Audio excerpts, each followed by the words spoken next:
Civil Judge Junior Division and Law Exams, Law of Evidence Summary in Telugu language. This topic, Law of Evidence Summary in English language, will be uploaded tomorrow.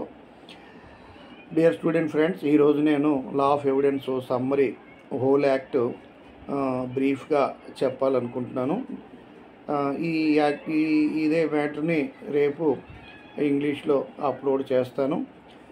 మనకి Indian evidence act 1872 ప్లేస్లో భారతీయ సాక్ష్య అధినియం అనే యాక్ట్ని pass చేశారు.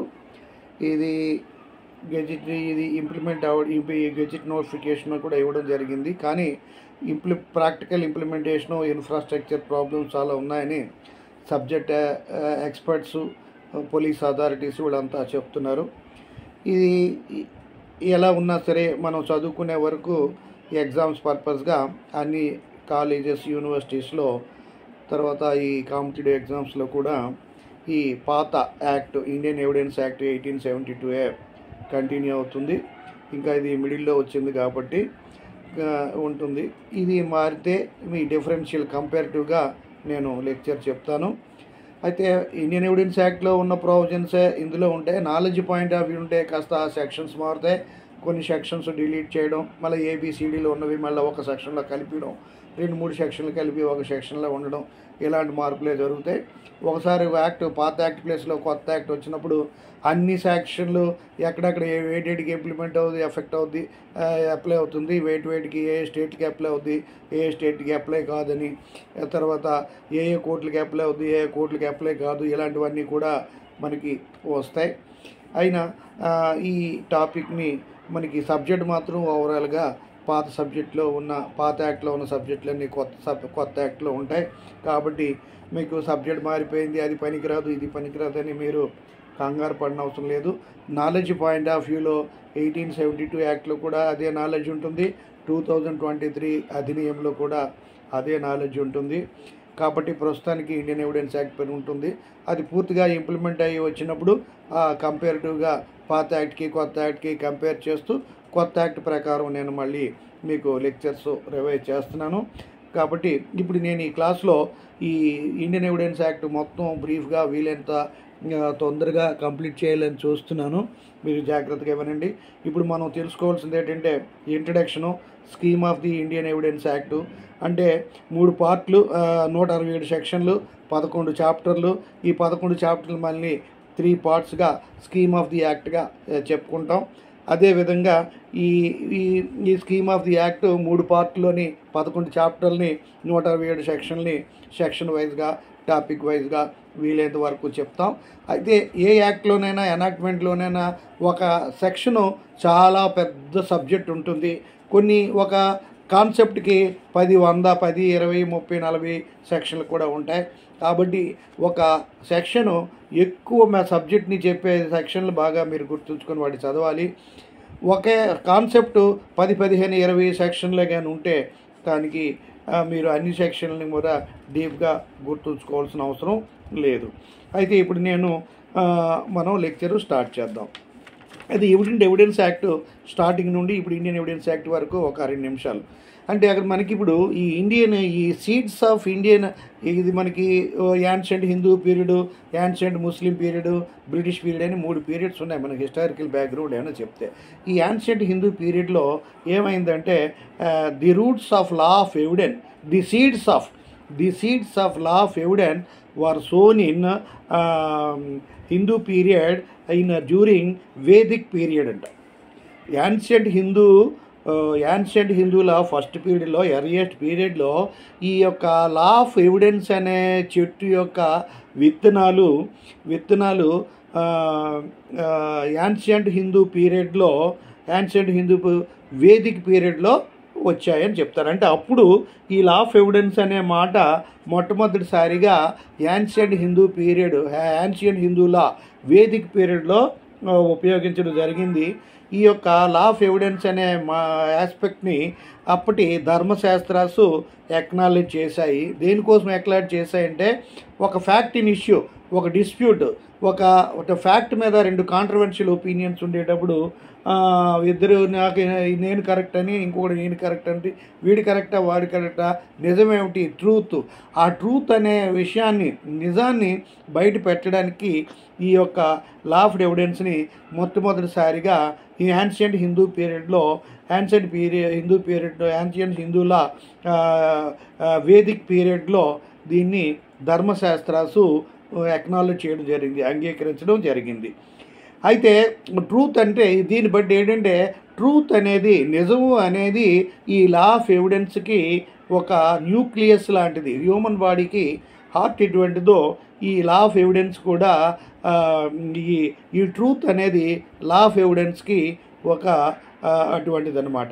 అయితే ఈ లా of evidence ఈ యొక్క లా of evidence ఈ లా of evidence అనే వృక్షానికి సంబంధించిన విత్తనం హిందూ పీరియడ్లో వచ్చింది కాబట్టి ఈ యొక్క లా ఆఫ్ ఎవిడెన్స్ ఈ అన్ని లాస్కి ఆక్సిజన్, ఈ లా ఆఫ్ ఎవిడెన్స్ అనే వృక్షం నుండి వచ్చే ఆక్సిజన్ అన్ని లాస్కి సప్లై అవుతుంది.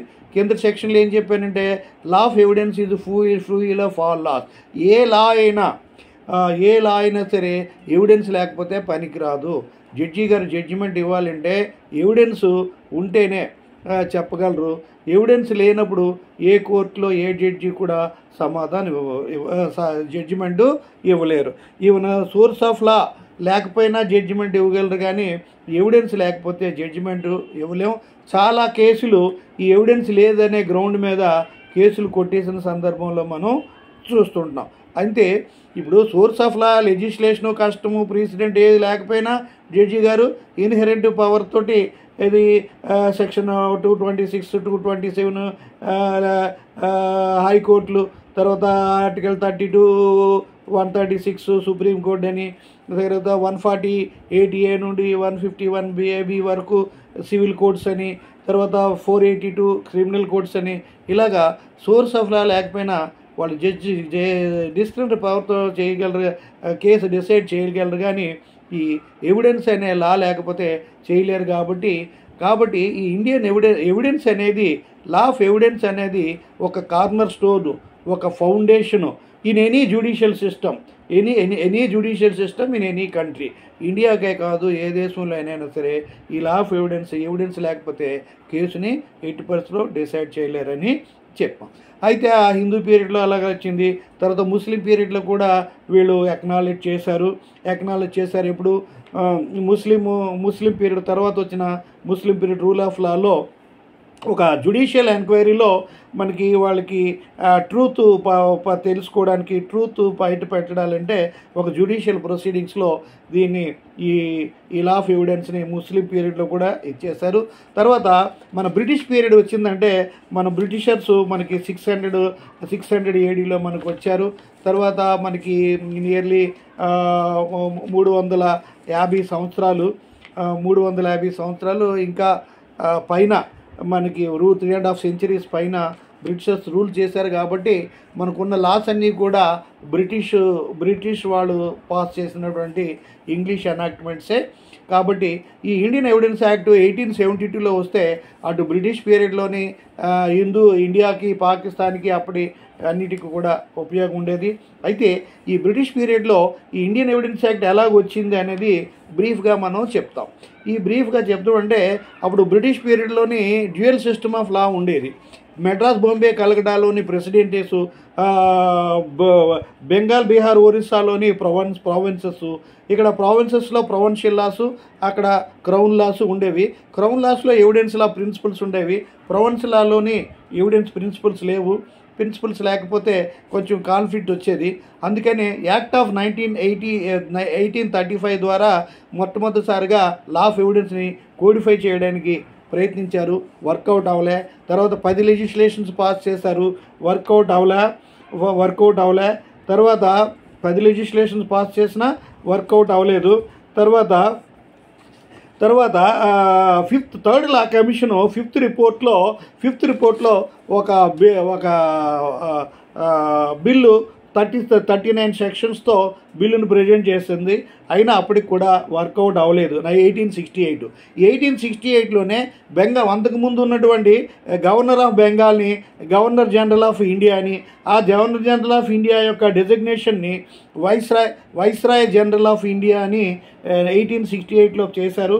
ఆ టైంలో సర్ హెన్రీ మైనే అనేటువంటి డిస్టింగ్విష్డ్ జ్యూరిస్ట్ని ఒక చైర్మన్గా చేసి ఎవిడెన్స్ యాక్ట్ని పాస్ చేయమన్నారు.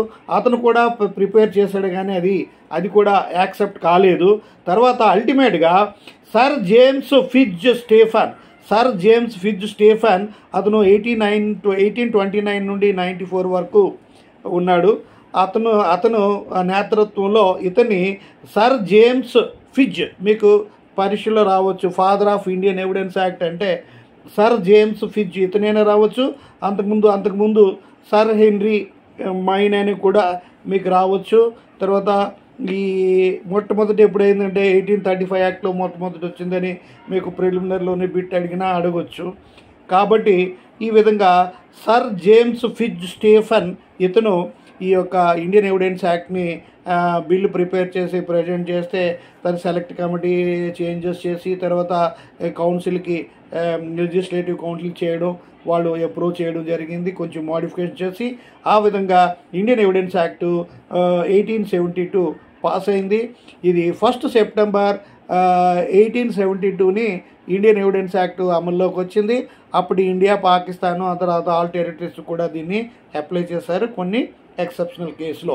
అయినా మనకి ఇండిపెండెన్స్ 1947 ఆగస్ట్ 15 వచ్చిన, మన ఇండియన్ కాన్స్టిట్యూషన్ 1950లో వచ్చిన, ఇవే ఈ ఇండియన్ ఎవిడెన్స్ యాక్ట్ అవుతుంది.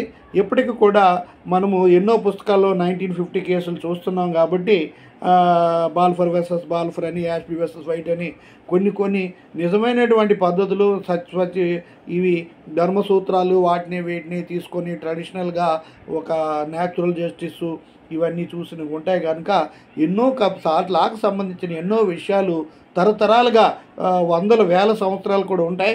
ఒక యాక్ట్ మార్చినంత మాత్రాన మీకు ఏమైనా మారిపోతుందని మీరు గాబరా పడక్కర్లేదు.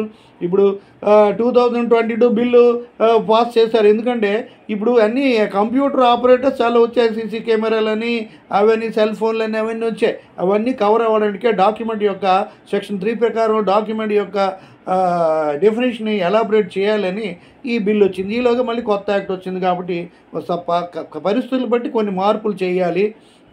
ఆ మార్పులు చేస్తారే తప్ప ఓవరాల్గా సబ్జెక్ట్ని ఎవరు కూడా ఇచ్చారు. కాబట్టి ఇండియన్ ఎవిడెన్స్ యాక్ట్ మనం చెప్పుకుంటాం. ఈ ఇండియన్ ఎవిడెన్స్ యాక్ట్ పాస్ చేసినప్పటికి ఎంతంటే 167 sections, 167 sections divided into 11 chapters and 3 parts. Indian evidence act pass చేసిన ఈ రోజుకి కూడా 167 సెక్షన్స్. ఈ 167 సెక్షన్ని 11 చాప్టర్లుగా చెప్పారు. ఈ 11 చాప్టర్లని 3 పార్ట్స్గా స్కీమ్ ఆఫ్ ది యాక్ట్ కింద మనం తెలుసుకుంటాం. ఈ ఇండియన్ ఎవిడెన్స్ యాక్ట్ ఏమిటంటే, ఈ యాక్ట్ 1872 వచ్చిన తర్వాత 128 అమెండ్మెంట్ యాక్ట్స్, అడాప్టేషన్ ఆర్డర్స్ వచ్చాయి. అందులో Indian evidence act amendment acts ఉన్నాయి, ఇన్ఫర్మేషన్ టెక్నాలజీ యాక్ట్ ఉంది, క్రిమినల్ లా అమెండ్మెంట్ యాక్ట్స్ ఉంటాయి. తర్వాత ఈ టెర్రరిస్ట్ ఏరియాస్ ప్రొటెక్షన్ యాక్ట్ అది వస్తుంది. ఇలాగా క్రిమినల్ లాకి సంబంధించి క్రిమినల్ అమెండ్మెంట్ యాక్ట్ వస్తే కొంత ఒక క్రిమినల్ లా అమెండ్మెంట్ యాక్ట్ అంటూ పాస్ అయిందంటే ఎవిడెన్స్లో కూడా ఎఫెక్ట్ ఉంటుంది, ఐపీసీలో ఎఫెక్ట్ ఉంటుంది, సిఆర్పిసిలో కూడా కొత్తగా సెక్షన్లు యాడ్ అవ్వడం మారడం ఇలాగా ఉంటుంది. కాబట్టి ఈ ఎవిడెన్స్ని ఐపీసీని సిఆర్పిసిని criminal law criminal law acts అని కూడా అంటాం. ఈ లా క్రిమినల్ ఐపీసీ సిఆర్పిసి ఒక క్రిమినల్ లాలోనే ఉంటుంది. అయితే ఎవిడెన్స్ మాత్రం అటు క్రిమినల్ లాలోని ఇటు సివిల్ లాలో రెండిట్లో ఉంటుంది. కాబట్టి ఇది మన ఆంధ్రప్రదేశ్ ఎగ్జామ్లో ఈ సివిల్ జడ్జి జూనియర్ ఎగ్జామ్లో ఎవిడెన్స్ సివిల్ లాలోనే ఉంది, క్రిమినల్ లానే ఉంది. కాబట్టి ఈ రెండింటికి ఉపయోగపడుతుంది. కాబట్టి మీకు రెగ్యులర్ ప్రాక్టికల్ లైఫ్లో మీకు కావాలి. కాబట్టి అవసరంగా ముందు ఇది డీటెయిల్డ్గా చెప్తున్నాను. ఈ నాది సబ్జెక్ట్ని నాలెడ్జ్ ఓరియంటెడ్గా ముందు నేర్చుకోండి. అయితే ఇక్కడ ఈ 28 అమెండ్మెంట్ యాక్ట్స్ వచ్చే తర్వాత 28 అమెండ్మెంట్ యాక్ట్ 31 అక్టోబర్ 2019కి 28 అమెండ్మెంట్ యాక్ట్స్. ఆ తర్వాత ఇండియన్ ఎవిడెన్స్ అమెండ్మెంట్ యాక్ట్ 2021 వచ్చింది. దాని ప్రకారం ఏంటంటే సెక్షన్ 14కి సెక్షన్ 114 సెక్షన్ 114కి 114A ఆల్రెడీ యాడ్ అయ్యి ఉంది. దానికి 114AA అంటే పోలీస్ కస్టడీలో ఒక మనిషికి డిటైన్ ఉన్నాడు అనుకోండి, అతనికి దెబ్బలో దానికి ఏమైనా జరిగాయంటే ఆ పోలీస్ ఆఫీసరే రెస్పాన్సిబుల్, అతనే కొట్టాడు, నేను కొట్టడానికి అనడం లేదని ఆ బర్డన్ ఆఫ్ ప్రూఫ్ డిఫెన్స్ కాకుండా ప్రాసిక్యూషనే ప్రూవ్ చేయాలనే ఉద్దేశంతో ఈ 114AA అనే యాక్ట్ సెక్షన్ కూడా యాడ్ చేయాలనుకున్నారు. ఈలోగా కొత్త యాక్ట్ వచ్చింది. అదే కాకుండా 2022 అమెండ్మెంట్ బిల్లు సెక్షన్ 3 డాక్యుమెంట్లో ఒక one of the definitions and document ఈ యొక్క ఎలక్ట్రానిక్ ఆపరేటెడ్ డిజిటల్ ఎవిడెన్సెస్ అన్నిటినీ కూడా ఇంక్లూడ్ చేయడానికి డాక్యుమెంట్లో చేయాలనుకున్నారు. ఈలోగా మనకి వచ్చింది. కాబట్టి ఇప్పుడు మనకి ఇండియన్ ఎవిడెన్స్ యాక్ట్లో ఈ 167 సెక్షన్స్ కాక 18 20A 53A 111A 11 తర్వాత 113A 1114A ఇలాంటివన్నీ కలిపితే 18 వస్తాయి.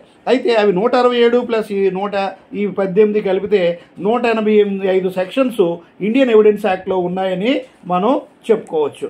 తర్వాత ఈ scheme of the act, Indian evidence act ఈ 167 సెక్షన్స్ని 11 చాప్టర్లుగాను, ఈ 11 చాప్టర్లు కానీ మళ్ళీ ఈ 3 పార్ట్లుగాను కేటగరైజ్ చేసి చెప్పారు.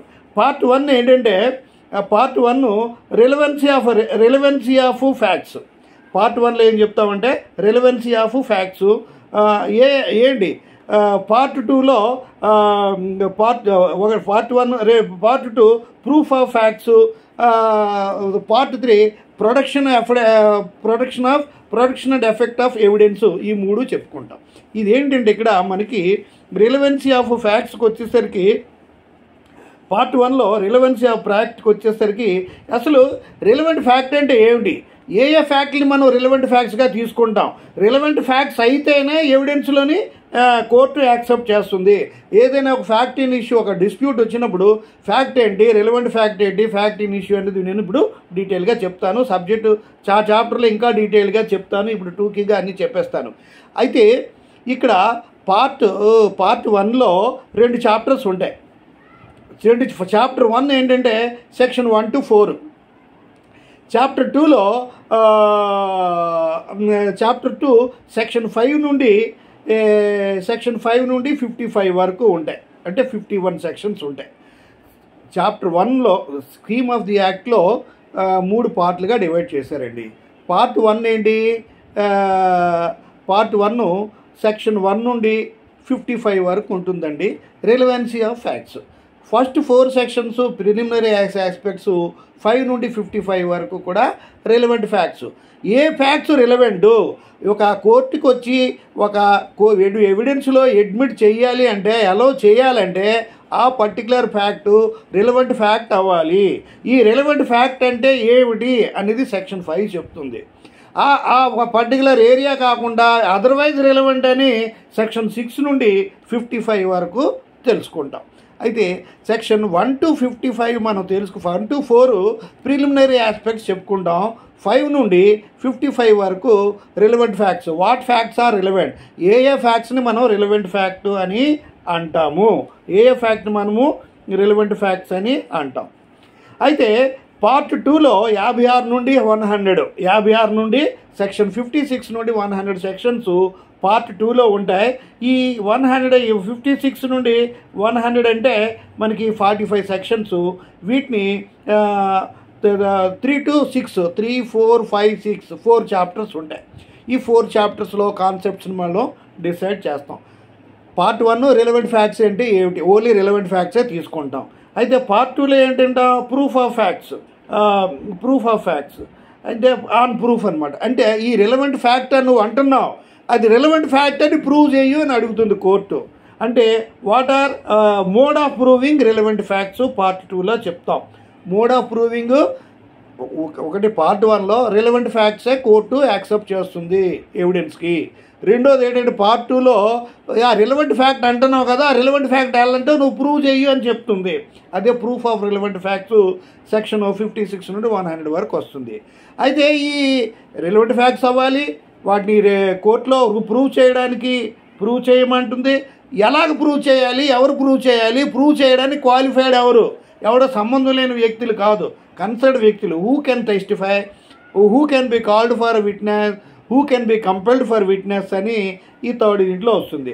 అంటే ఈ సెకండ్ పార్ట్లో ఏంటంటే ఈ రిలవెంట్ ఫ్యాక్ట్స్ని ఏ విధంగా ప్రూవ్ చేయాలని మనకు వస్తాయి. బర్డన్ ఆఫ్ ప్రూఫ్, ఎస్టపెల్ ఇలాంటివి వస్తాయి. కాబట్టి మనం ఇండియన్ ఎవిడెన్స్ యాక్ట్లో 3 భాగాలుగా చెప్పుకుంటాం. Part 1 relevant facts section 1 to 55. Part 2 proof of facts 56 నుండి 100. Production and effect of evidence part 3 section 101 నుండి 167 వరకు చెప్పుకుంటాం. అయితే ఈ చెప్పుకునేటప్పుడు ఇవి ఈ విధంగా మనం చెప్పుకుంటాం. అయితే ఇక్కడ మనకి పార్ట్ 1లో 2 చాప్టర్లు ఉన్నాయి. ఇక్కడ పాత యాక్ట్లో 2 చాప్టర్లు ఉన్నాయి. అంటే 1 to 4 ప్రిలిమినరీ అని, తర్వాత 5 to 55 అని రిలవెంట్ ఫ్యాక్ట్స్ అని ఉంది. అదే కొత్త యాక్ట్లో పార్ట్ 1లో 2 సెక్షన్స్ ఉంటాయి. తర్వాత ఈ పాత యాక్ట్లో 3 పార్ట్లు ఉన్నాయి, 4 పార్ట్లుగా డివైడ్ చేశారు. అంటే పాత యాక్ట్లో పార్ట్ 1లో చాప్టర్ 1 చాప్టర్ 2 ఉంటుంది. కానీ ఈ చాప్టర్ 2ని పార్ట్ 1లో చాప్టర్ 1ని ఒక పార్ట్ గాను, చాప్టర్ 2ని ఇంకొక పార్ట్ గాను డివైడ్ చేయడం వల్ల ఒక పార్ట్ పెరిగింది కనుక ఈ కొత్త యాక్ట్లో 4 పార్ట్స్ ఉంటాయి. పాత యాక్ట్లో 3 పార్ట్స్ ఉంటాయి. ఈ సెక్షన్ నెంబర్స్ చాలా వరకు మారుతాయి తప్ప మీకు సబ్జెక్ట్ అంతా ఓవరాల్గా వస్తుంది. ఒకవేళ కొత్త సబ్జెక్ట్ కూడా వస్తే అది ఎలా చెప్పాలనేది నేను డీటెయిల్గా చెప్తాను. ఇవి 3 సెక్షన్స్ చెప్తున్నాం. అయితే ఇప్పుడు ఇక్కడ ఎవిడెన్స్ ఏంటి, ఎవిడెన్స్ మీనింగ్ ఏమిటి, ఈ మీనింగ్ 3 ఫండమెంటల్ థింగ్స్ ఒక 2 నిమిషాల్లో చెప్తాను. ఏంటి ఎవిడెన్స్ అనేది లాటిన్ వర్డ్ ఎవిడెన్షియా లేదా ఎవిడేర్ అనే లాటిన్ పదం నుండి వచ్చింది. ఆ ఎవిడెన్స్ అర్థం ఏంటంటే being clear, to show clearly, to discover clearly, to ascertain, to prove, to find out truth from fact in issue according to Dharmashastras. అంటే ఎవిడెన్స్ అంటే ఏంటి, ఎవిడేర్ అనే పదం నుండి వచ్చింది. Being clear, to discover, to find out truth. ఇవన్నీ ఏంటంటే ఒక ఎవిడెన్స్ అనేది అప్లై చేస్తే కానీ ఒక డిస్ప్యూట్, ఒక ఫ్యాక్ట్ ఇన్ ఇష్యూలో మనకి మ్యాటరు తెలియదు. ఫ్యాక్ట్ ఏంటి, రిలవెంట్ ఫ్యాక్ట్ ఏంటి, సెక్షన్ 1 to 4 చెప్పినప్పుడు అన్నీ చెప్తాను. ఫ్యాక్ట్ ఇన్ ఇష్యూ అంటే ఏంటంటే ఒక అప్పు తీసుకుంటాడు క్రెడిటారు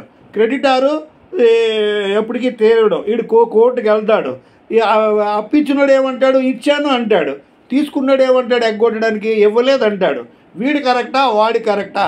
వీడు అప్పు అంటే ఒకే పర్టికులర్ ఫ్యాక్ట్ మీద అయితే అప్పు ఇవ్వడమైనా జరుగుతుంది, లేదా అప్పు ఇవ్వకుండా అడగడమైనా జరుగుతుంది. అప్పు ఇచ్చిన ఫ్యాక్టే, ఇవ్వకపోయినా ఫ్యాక్టే. అయితే ఒకడు ఇచ్చానంటాడు, ఒకడు ఇవ్వలేదు, ఒకడు ఇచ్చానంటాడు, ఒకడు పుచ్చుకోలేదు అంటాడు. ఇదే ఒక పర్టికులర్ ఇష్యూ మీద 2 ఆపోజిట్ వ్యూస్ వచ్చి కోర్టుకి ఎప్పుడే అయితే దాన్నే ఫ్యాక్ట్ ఇన్ ఇష్యూ అంటాం. అలాంటప్పుడు ఆ ఫ్యాక్ట్ అనేది రిలవెంట్ ఫ్యాక్ట్ అయి ఉండాలి. ఈ రిలవెంట్ ఫ్యాక్ట్ అంటే ఏమిటనేది సెక్షన్ 5 చెప్తుంది. తర్వాత సెక్షన్ 6 నుండి డైరెక్ట్గా ఉండాలి అని సెక్షన్ 5 చెప్తుంది. ఇండైరెక్ట్గా, సర్కమ్స్టాన్షియల్గా అనేక రకాలుగా ఉండాలని సెక్షన్ 6 నుండి 55 వరకు మనం తెలుసుకుంటాం. కాబట్టి ఇప్పుడు మనకి ఎవిడెన్స్ మీనింగ్ తెలిసింది. ఈ మీనింగ్ అయిన తర్వాత ఈ ఎవిడెన్స్కి 3 ఫండమెంటల్ ప్రిన్సిపల్స్ ఉన్నాయండి. ఈ లా ఆఫ్ ఎవిడెన్స్ అనేది 3 ఫండమెంటల్ ప్రిన్సిపల్స్ ఉన్నాయి. ఏంటంటే as far as the evidence ఇచ్చేటప్పుడు the best means of evidence must be produced before the court. అయితే మనం ఎవిడెన్స్ అనేది మన కోర్టు నుండి చెప్పేటప్పుడు వీలైనంత తక్కువగా, క్లుప్తంగా, కరెక్ట్గా, రిలవెంట్దే మనం చెప్పాలి. ఒకటి. తర్వాత అంటే మనం ఒకటి the subject the fact the dispute must be confine to the fact in issue. అది అంటే ఇప్పుడు వాడు దొంగతనం చేశాడు లేదా అనేది కావాలి, కానీ వాడు పెద్ద ఫ్యామిలీ నుండి వచ్చాడు, వాళ్ళకి ఇన్ని ఎకరాల పొలం ఉంది, ఇన్ని ఆస్తులు ఉన్నాయి, అదేం ఉండదు. అంటే నువ్వు రిలవెంట్ ఫ్యాక్టే ఖచ్చితంగా చెప్పు అని అంటాం. అంటే ఇప్పుడు కల్పబుల్ హోమ్సైడ్ మీద క్వశ్చన్ అడిగితే రేప్ మీదో లేకపోతే కిడ్నాపింగ్ మీదో కాదు. కల్పబుల్ హోమ్సైడ్ అయితే కల్పబుల్ హోమ్సైడ్ మీద క్వశ్చన్ ఆన్సర్ రాస్తేనే రిలవెంట్ అవుతుంది. అతనికి డబ్బు ఉన్నాడా, పేదోడా, డబ్బు ఉన్నాడంటే అతను మంచివాడండి, ఎంత సహాయం చేశాడు అనేది రిలవెంట్ కాదు. అతను డబ్బు ఉన్నాడంటే ఆస్తులు ఉంటే డబ్బు ఉన్నవాడు దానికి రిలవెంట్, మంచివాడంటే దాన ధర్మాలు చేశాడన్న దానికి రిలవెంట్, దుర్మార్గుడంటే మర్డర్లు మానభంగాలు చేశాడనేవి తప్పులు చేశాడనే దానికి రిలవెంట్. అయితే నువ్వు ఏదేదో చెప్పడం కాదు, నువ్వు కోర్టుకు వచ్చి నీ యొక్క ఇష్యూ రిలవెంట్ అని చెప్పాడంటే వీలైనంత క్లుప్తంగా వీలైనంత తక్కువగా కోర్టు యొక్క సమయాన్ని వృధా చేయకుండా చెప్పు అని అంటారు. అయితే as far as possible the best means of evidence should be produced. Second ఏంటంటే first the matter first be confined. అది ఇది అన్నీ కాకనబుల్ కోళ్ళు చెప్పుకురా బాబు, అసలు ఏం జరిగిందో 2 ముక్కల్లో కరెక్ట్గా చెప్పు అంటారు. దాన్నే the matter must be confine to fact in ఇష్యూకే కన్ఫైన్ అయిపోవాలి. అసలు డిస్ప్యూట్ ఏంటనేది చెప్పు, అవన్నీ చెప్పకు అని అది ఒకటి. రెండోది ఏంటంటే the best means of evidence. Evidence అనేది బెస్ట్ మీన్స్లో ఉండాలి. అంటే ఎవిడెన్స్ చాలా ఉన్నాయి, డైరెక్ట్ ఎవిడెన్స్ అని, ఇండైరెక్ట్ ఎవిడెన్స్ అని, ఓరల్ ఎవిడెన్స్ అని, డాక్యుమెంటరీ, ప్రైమరీ, సెకండరీ, ఇలా రకరకాల ఎవిడెన్స్లు ఉంటాయి. అయితే ఉన్న ఎవిడెన్సెస్లో the best means of evidence చూసుకోమంటారు. దాన్నే ప్రైమరీ ఎవిడెన్స్ అంటే ఏంటి? ఇప్పుడు బ్యాంకులో పనిచేస్తారు, వాళ్ళు ప్రైమరీ ఎవిడెన్స్ ఏంటి? అప్పులు ఇవ్వడం, డిపాజిట్లు తీసుకోవడం ప్రైమరీ. సెకండరీ ఏంటంటే కలెక్షన్ ఆఫ్ బిల్స్, ఇలాగా కస్టమర్ తరపు చేసినటువంటి అనేటువంటి సేవలు సెకండరీ సేవలు. లెక్చరర్ ప్రైమరీ జాబ్ ఏంటి? క్లాసులో పాఠం చెప్పడం. సెకండరీ జాబ్ ఏంటి? వేరే ఇన్స్పెక్షన్ కమిటీలకు వెళ్ళడం, లేదంటే వేరే పేపర్లు దిద్దడం, అది సెకండరీ. అలాగా ఈ ఎవిడెన్స్లో కూడా ప్రైమరీ ఎవిడెన్స్ ఏంటి, సెకండరీ ఎవిడెన్స్ ఏంటి, డైరెక్టు, ఇండైరెక్టు, రకరకాల ఎవిడెన్స్ ఉన్నాయి. ఇవి క్లాస్లో చెప్తాను. ఇక్కడ మనకి న్యూ యాక్ట్లోని అంతగా క్లాసిఫికేషన్ని కుదించినట్టుగా ఉంది. ఆ యాక్ట్ చూసినప్పుడు పూర్తిగా చెప్తాను. అయితే మనకి లా ఆఫ్ ఎవిడెన్స్కి 3 ఫండమెంటల్ ప్రిన్సిపల్ ఉన్నాయి. మనం ఎవిడెన్స్ అనేది చెప్పేవాడు విట్నెస్ బాక్స్కి వచ్చి ఎవిడెన్స్ చెప్పినప్పుడు ఆ ఫ్యాక్ట్ ఇన్ ఇష్యూ, ఆ ప్రాబ్లంకి సంబంధించినటువంటి మ్యాటర్నే క్లుప్తంగా ఎంత తక్కువైతే అంతా చెప్పాలి ఫస్ట్. రెండోది ఏంటంటే ఉన్న వాటిలో the best means of evidence అని ఉండాలి. బెస్ట్ మీన్స్ ఆఫ్ ఎవిడెన్స్ అంటే ఏంటంటే ఫస్ట్ నువ్వు క్వాలిఫైడ్ అంటున్నావు, పోస్ట్ గ్రాడ్యుయేట్ అంటున్నావు, పోస్ట్ గ్రాడ్యుయేషన్ డిగ్రీ చూపించు, అది ప్రైమరీ ఎవిడెన్స్, అది బెస్ట్ మీన్. డాక్యుమెంటరీ ఎవిడెన్స్ ఇది బెస్ట్ ఎవిడెన్స్. ఎందుకంటే ఓరల్ ఎవిడెన్స్ కంటే డాక్యుమెంటరీ ఎవిడెన్స్ మనకి ముఖ్యం. ఫర్ ఎగ్జాంపుల్, మనం ఎవరో గెలిచారనో ఏదో వార్త వింటాం, ఎవరో చెప్పింది ఓరల్, కానీ అది హియర్సే. అదే కానీ మనం టీవీలోనో న్యూస్ పేపర్లో చూస్తే అది డాక్యుమెంటరీలో ఇప్పుడు మనకి అప్పుడప్పుడు ఈ వీటీవీలో పనికిమాల వ్యాధులు కొంతమంది బతికున్నోడు చచ్చిపోయినాడు ఇదని అదేని వేస్తుంటారు. కానీ అది మనం అలాంటివి కాకుండా ఇది డాక్యుమెంటరీ కావద్దు, పనికి ఇది వేస్ట్, ఫేక్ వీడియోస్ వదిలేయాలి. కానీ ఏదంటే ఇప్పుడు మనం టీవీలోనే, రేడియోలో, న్యూస్లోనే ఒక రెస్పాన్సిబుల్ ఛానల్స్, రెప్యూటెడ్ ఛానల్స్లో వచ్చే న్యూస్ అని కానీ తర్వాత పేపర్లో వచ్చినా మనం నమ్ముతాం. అంతేంటే documentary evidence is superior to oral evidence. దీని మీద ఒక చాప్టర్ ఉంది, ఆ చాప్టర్లో నేను క్లియర్గా చెప్తాను. మూడేది ఏంటంటే hearsay evidence is note evidence. ఇప్పుడు ఆడు దొంగ, ఈడు దొంగ, ఆడెచ్చేసాడు, ఈడు చెక్కాడు చెప్పడం చెప్తున్నావు కదా, వాడు దొంగతనం చేసాడు నువ్వు చూసావా, వాడు మర్డర్ చేయడం నువ్వు చూశాను అని చెప్పితే అది డైరెక్ట్ ఎవిడెన్స్. లేదండి మా రూమ్మేట్ చెప్పాడండి, మా రూమ్మేట్ స్కూటర్ పోయిందండి, ఆ స్కూటర్ పక్క రూమ్ కూడా తీసాడండి అంటే ఆడు తీయడం నువ్వు చూసావంటే నేను చూడలేదు కానీ మా పక్క రూమ్ అతను చెప్పాడండి అతను ఆ స్కూటర్ ఏదో వేస్తూ వెళ్ళడం అనేది. హియర్స్ ఎవిడెన్స్ ఇది నో ఎవిడెన్స్ అని అయినప్పటికీ కూడా ఈ హియర్స్ ఎవిడెన్స్కి సంబంధించి చాలా ఎక్సెప్షన్స్ ఉన్నాయి. రిస్గెస్టే, తర్వాత రేస్ గెస్ట్ అని, డైయింగ్ డిక్లరేషన్ అని, persons who cannot be found, ఇలాగా చాలా పాయింట్స్ మనకి వస్తాయి. అయితే ఎవిడెన్స్కి సంబంధించి 3 ఫండమెంటల్ ప్రిన్సిపల్స్. ఇచ్చినటువంటి ఎవిడెన్స్ వీళ్ళంత సూక్ష్మంగా ఆ ఫ్యాక్ట్ ఇన్ ఇష్యూకి కన్ఫైన్ అయి ఉండాలి ఒకటి. రెండోది ఏంటంటే the best means of evidence ఉండాలి. ఒకటి నేను క్వాలిఫైడ్ అని చెప్తే ఒరిజినల్ డిగ్రీ ఇవ్వు, ఒరిజినల్ లేకపోతే ప్రొవిజనల్ ఇవ్వు, ప్రొవిజనల్ లేకపోతే అటెస్టెడ్ ఫోటోస్టేట్ కాపీ ఇవ్వు, అది లేకపోతే హెడ్ ఆఫ్ ది ఇన్స్టిట్యూషన్ నుండి లెటర్ తీసుకురా అని చెప్తాం. అది ఆ రకంగా డాక్యుమెంటరీ ఎవిడెన్స్. లేదా కంప్యూటరు, ఎలక్ట్రానిక్ ఆపరేటర్స్ కూడా ఈ డాక్యుమెంటరీ ఎవిడెన్స్లో తీసుకొచ్చారు. వాటిని కూడా మనం ఈ లెక్కలోకి తీసుకుంటాం. తర్వాత ఇయర్సే ఎవిడెన్స్ అంటే ఆటా ఎటా ఆడు చెప్పాడు ఈడు చెప్పాడు కాదు, నువ్వు డైరెక్ట్గా ఉంటే చెప్పు. ఇయర్సే ఎవిడెన్స్ అనేది పనికిరాదు, కానీ దానికి చాలా వరకు ఎక్సెప్షన్స్ ఉన్నాయి. ఇవి ఫండమెంటల్ ప్రిన్సిపల్స్. నెక్స్ట్ ఏంటంటే 2 అండర్లైన్ ప్రిన్సిపల్స్ ఆఫ్ ఎవిడెన్స్ కూడా ఉన్నాయి. Quid probandum and modus probandi. అంటే thing to be proved, how to be proved. అంటే ఇప్పుడు మన కాలేజీలో ఎక్స్కర్షన్కి వెళ్ళాలనుకుంటాను అనుకోండి, ఏదో ఊరు, ఎటు వెళ్ళాలి, సౌత్ వెళ్ళాలా, నార్త్ వెళ్ళాలా, ఒక ఫేస్ పిక్ చేస్తాం. ఏ ఊరు వెళ్ళాలి, బాంబే వెళ్ళాలా, ఢిల్లీ వెళ్ళాలా, కలెక్టర్ వెళ్ళాలి అనేది ఎక్కడికి వెళ్ళాలనేది ఫస్ట్, ఎలా వెళ్ళాలన్నది ట్రైన్లో వెళ్తామా, బస్సులో వెళ్తామా, బస్సు బుక్ చేస్తామా, విమానంలో వెళ్తామా అన్నది ఏ విధంగా వెళ్తాం. అలాగే ఒక ఎవిడెన్స్కి సంబంధించి 2 ప్రిన్సిపల్స్ అంటే క్విట్ ప్రొబాండమ్, మోడస్ ప్రొబాండి. అంటే thing to be proved, mode of proving. Think to be proved అంటే పార్ట్ 2లో వస్తుంది. మోడ్ ఆఫ్ ప్రూవింగ్ అనేది think to be proved and mode of proving part 2లో వస్తుంది. Who will prove, in what manner he will prove అనేది తీసుకొస్తారు. అలాగే ఈ విధంగా మనం క్విట్ ప్రొబాండమ్, మోడస్ ప్రొబాండి ఇక్కడతో మనకి ఎవిడెన్స్ గిస్ట్ అయిపోయింది. ఇప్పుడు స్కీమ్ ఆఫ్ ది యాక్ట్కి వెళ్దాం. స్కీమ్ ఆఫ్ ది యాక్ట్లో 3 పార్ట్లు ఉన్నాయి కదండి. Part 1 relevant facts, part 2 proof of facts, part 3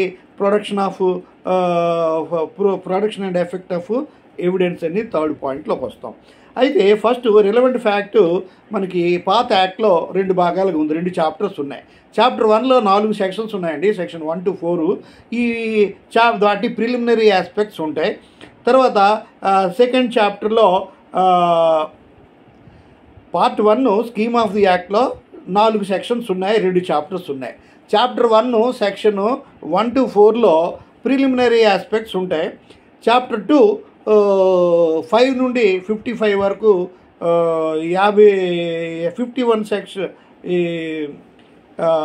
51 సెక్షన్స్లో మనకి రిలవెంట్ ఫ్యాక్ట్ లేదా రిలవెన్సీ ఆఫ్ ఫ్యాక్ట్స్ని మనం తెలుసుకుంటాం.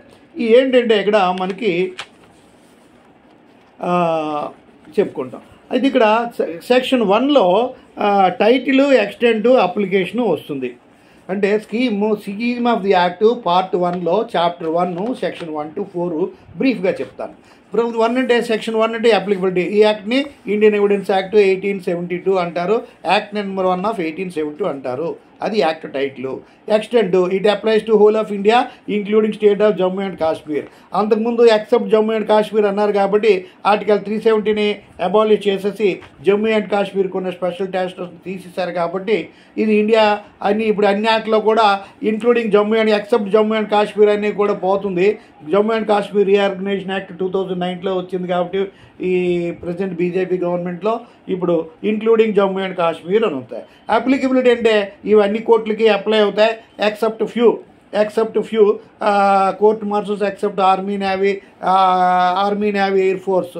అంటే ఈ army, navy, air force three forces of the country, వాటికి ఆ కోర్ట్ మార్షల్ తప్ప ఆర్మీ యాక్టు, నేవీ యాక్టు అవి అప్లై అవుతాయి. తర్వాత ఆర్బిట్రేటర్స్కి అప్లై అవ్వవు, ఎఫిడవిట్స్కి అప్లై కాదు ఈ లా ఆఫ్ ఎవిడెన్స్. తర్వాత లేబర్ కోర్ట్స్కి అప్లై కావు, కొన్ని ట్రిబ్యునల్స్కి అప్లై కావు, ఎందుకంటే వాళ్ళకి స్పెషల్ లాస్ వాటి ప్రకారం ఉంటుంది. అయితే ఇండియన్ ఎవిడెన్స్ యాక్ట్ కొన్ని యాక్ట్లకి అప్లై కాదంటే ఈ యాక్ట్ అప్లై కాదు, కానీ ఎవిడెన్స్ అనేది compulsory. Evidence is sine non for deciding any case in entire universe. ఈ ప్రపంచంలో ఏ కోర్టులోనైనా జ్యుడిషియల్ బాడీ అయినా, నాన్ జ్యుడిషియల్ బాడీ అయినా, లేబర్ కోర్ట్ అయినా, ఫ్యామిలీ లా కోర్ట్ అయినా, కన్జ్యూమర్ కోర్ట్ అయినా, లోక్ అదాలత్ అయినా, ఇవి ట్రిబ్యునల్స్ అయినా, ఏదైనా వాళ్ళకి ఎవిడెన్స్ అనేది వాళ్ళకు ఉంటుంది వాళ్ళ ప్రకారం. కానీ ఈ ఇండియన్ ఎవిడెన్స్ యాక్ట్ మాత్రం ఇండియా అంతా అప్లై అవుద్ది, అన్ని కోర్టులకి అప్లై అవుద్ది. కొన్నిటికి ఆర్బిట్రేటర్స్కి, తర్వాత కొన్ని affidavits before court or police officer, ఇలాగ లేబర్ కోర్టు, ఇలాగా railway tribunals, income tax tribunals, ఇలాగని కొన్నిటికి అప్లై కాదు. Details I will take up later. అది సెక్షన్ 1 అయిపోయింది. Section 2 repeal. అంటే ఇండియన్ ఎవిడెన్స్ యాక్ట్ వచ్చేటప్పటికి అప్పటికి కొన్ని యాక్ట్స్ ఉన్నాయి. అంటే లా ఆఫ్ ఎవిడెన్స్ స్టాట్యూట్స్, ఒక ప్రాపర్గా లేని ఎవిడెన్స్ రూల్స్ రెగ్యులేషన్స్, ఏదైనా ఒక జెన్యూన్ యాక్ట్లో ఉన్న ఎవిడెన్స్ రూల్స్ అయితేనే వ్యాలిడ్, లేకపోతే వాటిని వ్యాలిడ్ కాదని వాటన్నీ అబాలిష్ చేస్తుంది. దాన్నే రిపీల్ యాక్ట్ ఉంది. దీనికి కూడా కొంత సబ్జెక్ట్ ఉంది, టైం సరిపోదు. ఇప్పుడు ఫర్ ఎగ్జాంపుల్, ఇప్పుడు పొలంలో మొక్కలకి పంటకి ఎరువు కొట్టాం అనుకోండి, అక్కడ కొన్ని ఇవి వచ్చేస్తాయి, చిన్న చిన్న పనికిమాల మొక్కలన్నీ వచ్చేస్తాయి. అవి ఆ పనికిమాల మొక్కలు తీసేస్తే ఉంటుండగా ఎరువు కొన్నామంటే వీటికంటే అవే ముందు బాగా పెరిగి వస్తాయి. అలాగా ఈ యొక్క యాక్ట్ వచ్చిన దానికి, ఈ యాక్ట్లో ఉన్నటువంటి ప్రావిజన్స్ అంతా ఎఫెక్టివ్గా ఎన్ఫోర్స్ అవ్వాలంటే అక్కడ అంతకుముందు ఉన్నటువంటి పిచ్చి డాక్యుమెంట్స్, ఎవిడెన్స్ రూల్స్ ఇవన్నీ కూడా తీసేసి అబాలిష్ చేయడం జరుగుతుంది. అది సెక్షన్ 2. ఇదే ఇక్కడ పాత యాక్ట్లో సెక్షన్ 2లో చెప్పారు, కొత్త యాక్ట్లో సెక్షన్ 170లోని చెప్పడం జరిగింది. పాత యాక్ట్లో అంటే ఎవిడెన్స్ యాక్ట్లో ఈ పార్ట్ 1 2 చాప్టర్లు 4 సెక్షన్స్, కొత్త యాక్ట్లో పార్ట్ 1 2 సెక్షన్స్ ఒకే చాప్టర్ ఉంటుంది. అందువల్ల ఈ ఒక చాప్టర్ 1ని పార్ట్ 1ని ఈ ఒక 4 సెక్షన్లు ఒక పార్ట్లో ఉంటే, కొత్త యాక్ట్లో ఈ ఒక పార్ట్ని పెంచడం జరిగింది. పెంచడం వల్ల అక్కడ 4 పార్ట్స్ వస్తాయి. ఇది మనమంతా కొత్త యాక్ట్లో చూసుకుందాం. ఇది సెక్షన్ 2 అయిపోయింది. సెక్షన్ 3లోని డెఫినిషన్స్ అంటే ముఖ్యంగా కోర్టు డెఫినిషను, అది తర్వాత డాక్యుమెంట్ డెఫినేషను బాగా ఎలాబొరేట్గా ఉంటుంది, ఎలక్ట్రానిక్ ఆపరేట్స్తో కలిపి. ఎవిడెన్స్, కోర్టు, డాక్యుమెంటు, ఎవిడెన్స్ అనే పదానికి డెఫినేషను సెక్షన్ 3లో ఇండియన్ ఎవిడెన్స్ యాక్ట్ ప్రకారం చూస్తే ఒక లిమిటెడ్ స్కోప్ ఉంటుంది. ఇది ఒక ఎవిడెన్స్ యాక్ట్ అన్నిటికీ సరిపోదు అని చెప్పేస్తే వాటి ప్రిజంప్షన్ యాక్ట్ హెల్ప్ తీసుకొని ఎలిబరేట్గా మనం వర్కౌట్ చేయొచ్చని ఈ ఎవిడెన్స్ యొక్క డెఫినేషను. అయితే సెక్షన్ 3 ఇంటర్ప్రిటేషన్ క్లాజ్ అంటే డెఫినేషన్స్ వస్తాయి. కొన్ని యాక్ట్లో సెక్షన్ 2 ఇంటర్ప్రిటేషన్ క్లాజ్ ఉంటుంది, కొన్ని యాక్ట్స్లో సెక్షన్ 3 ఇంటర్ప్రిటేషన్ క్లాజ్ ఉంటుంది. అయితే ఈ సెక్షన్ 3 ఇంటర్ప్రిటేషన్ క్లాజ్లో మనం తెలుసుకోవాల్సిన డెఫినేషన్స్ ఏంటంటే evidence, court, document, fact, relevant fact, fact in issue, proved, not proved, disproved, ఇలాగా electronic signature, other records, authority, ఇవన్నీ కూడా డెఫినేషన్స్ వస్తాయండి. ఇవన్నీ డెఫినేషన్స్ వచ్చినప్పుడు నేను రెగ్యులర్ చాప్టర్ అప్పుడు నేను చెప్తాను. అయితే ఇక్కడ ముఖ్యంగా తెలుసుకోవాల్సినవి, మనకు సబ్జెక్ట్ అర్థం అవ్వాలంటే fact, relevant fact, fact in issue అనేది ఇక్కడ చెప్పక తప్పదు. ఫ్యాక్ట్ అంటే ఏంటంటే అబ్సల్యూట్ ట్రూత్నే ఫ్యాక్ట్ అంటారు. ఇప్పుడు నన్ను మీరు చూశారు, I'm a man, this is the fact. I'm a man feeling fact. I'm healthy or ill healthy, ఇది మెంటల్ ఫ్యాక్ట్. నేను ఆరోగ్యంగా ఉన్నానా లేదని నాకు తెలుస్తుంది, చూడడానికి తెలియదు.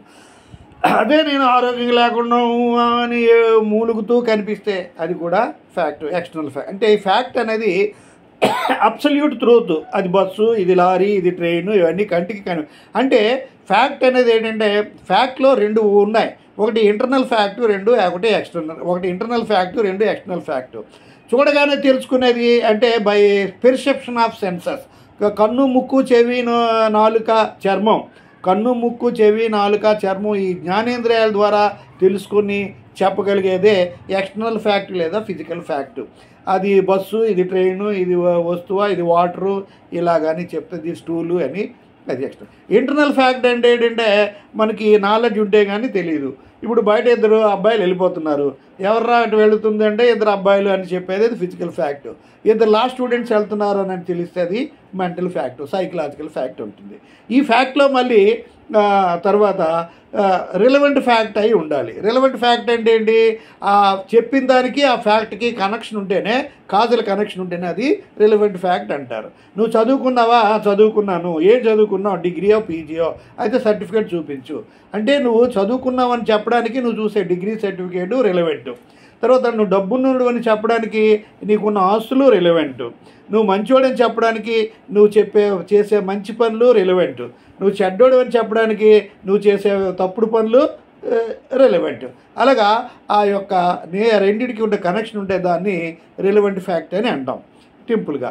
తర్వాత ఈ రిలవెంట్ ఫ్యాక్ట్స్ని లీగల్ రిలవెన్సీ, లాజికల్ రిలవెన్సీ అని ఉంటుంది. Legal relevance enforceable, logical relevancy not enforceable. అంటే ఇప్పుడు కొన్ని లీగల్గా కరెక్ట్ అయితేనే కోర్టుకు వెళ్ళి మనం కేసు గెలవగలం, కానీ లాజికల్గా రిలవెంట్ అయితే మనం చేయలేము. అయితే ఒకడికి తప్పు చేసి వాడికి నష్టపరిహారం ఇవ్వాలనేది లీగల్, కానీ వాడు ఏదో బాగా కష్టాలు ఉన్నాడు ఇస్తానన్నది మోరల్. అయితే నువ్వు అలాగా జరిగిందా, నీకు అన్యాయం జరిగిందా, నీకు ఒక 10,000 ఇస్తాను అని అన్నాడు అనుకో, అది లాజికల్. కానీ ఇతని వల్ల అతనికి అన్యాయం జరిగింది, యాక్సిడెంట్ చేస్తే గుర్తించాడు, 10,000 అనేది లీగల్ రిలవెంట్. భార్య బిడ్డలకి పోషించడం అనేది రిలవెంట్. కొడుక్కి మోటార్ బైక్ కొంటాను అనేది, లేకపోతే భార్యకి డైమండ్ నెక్లెస్ కొంటాను అనేది అది లీగల్లీ రిలవెంట్. మాకు ఫుడ్ పెట్టి పోషించడం లేదని భార్య బిడ్డలు కోర్టుకు వెళ్తే అగ్రీడు, అది లీగల్లీ రిలవెంట్. మాకు కంఫర్ట్స్ ఇవ్వడం లేదని కోర్టుకు వెళ్తే అది లాజికల్లీ రిలవెంట్, కోర్టు కాదు. ఇలాగా relevant fact, relevant fact, fact in issue.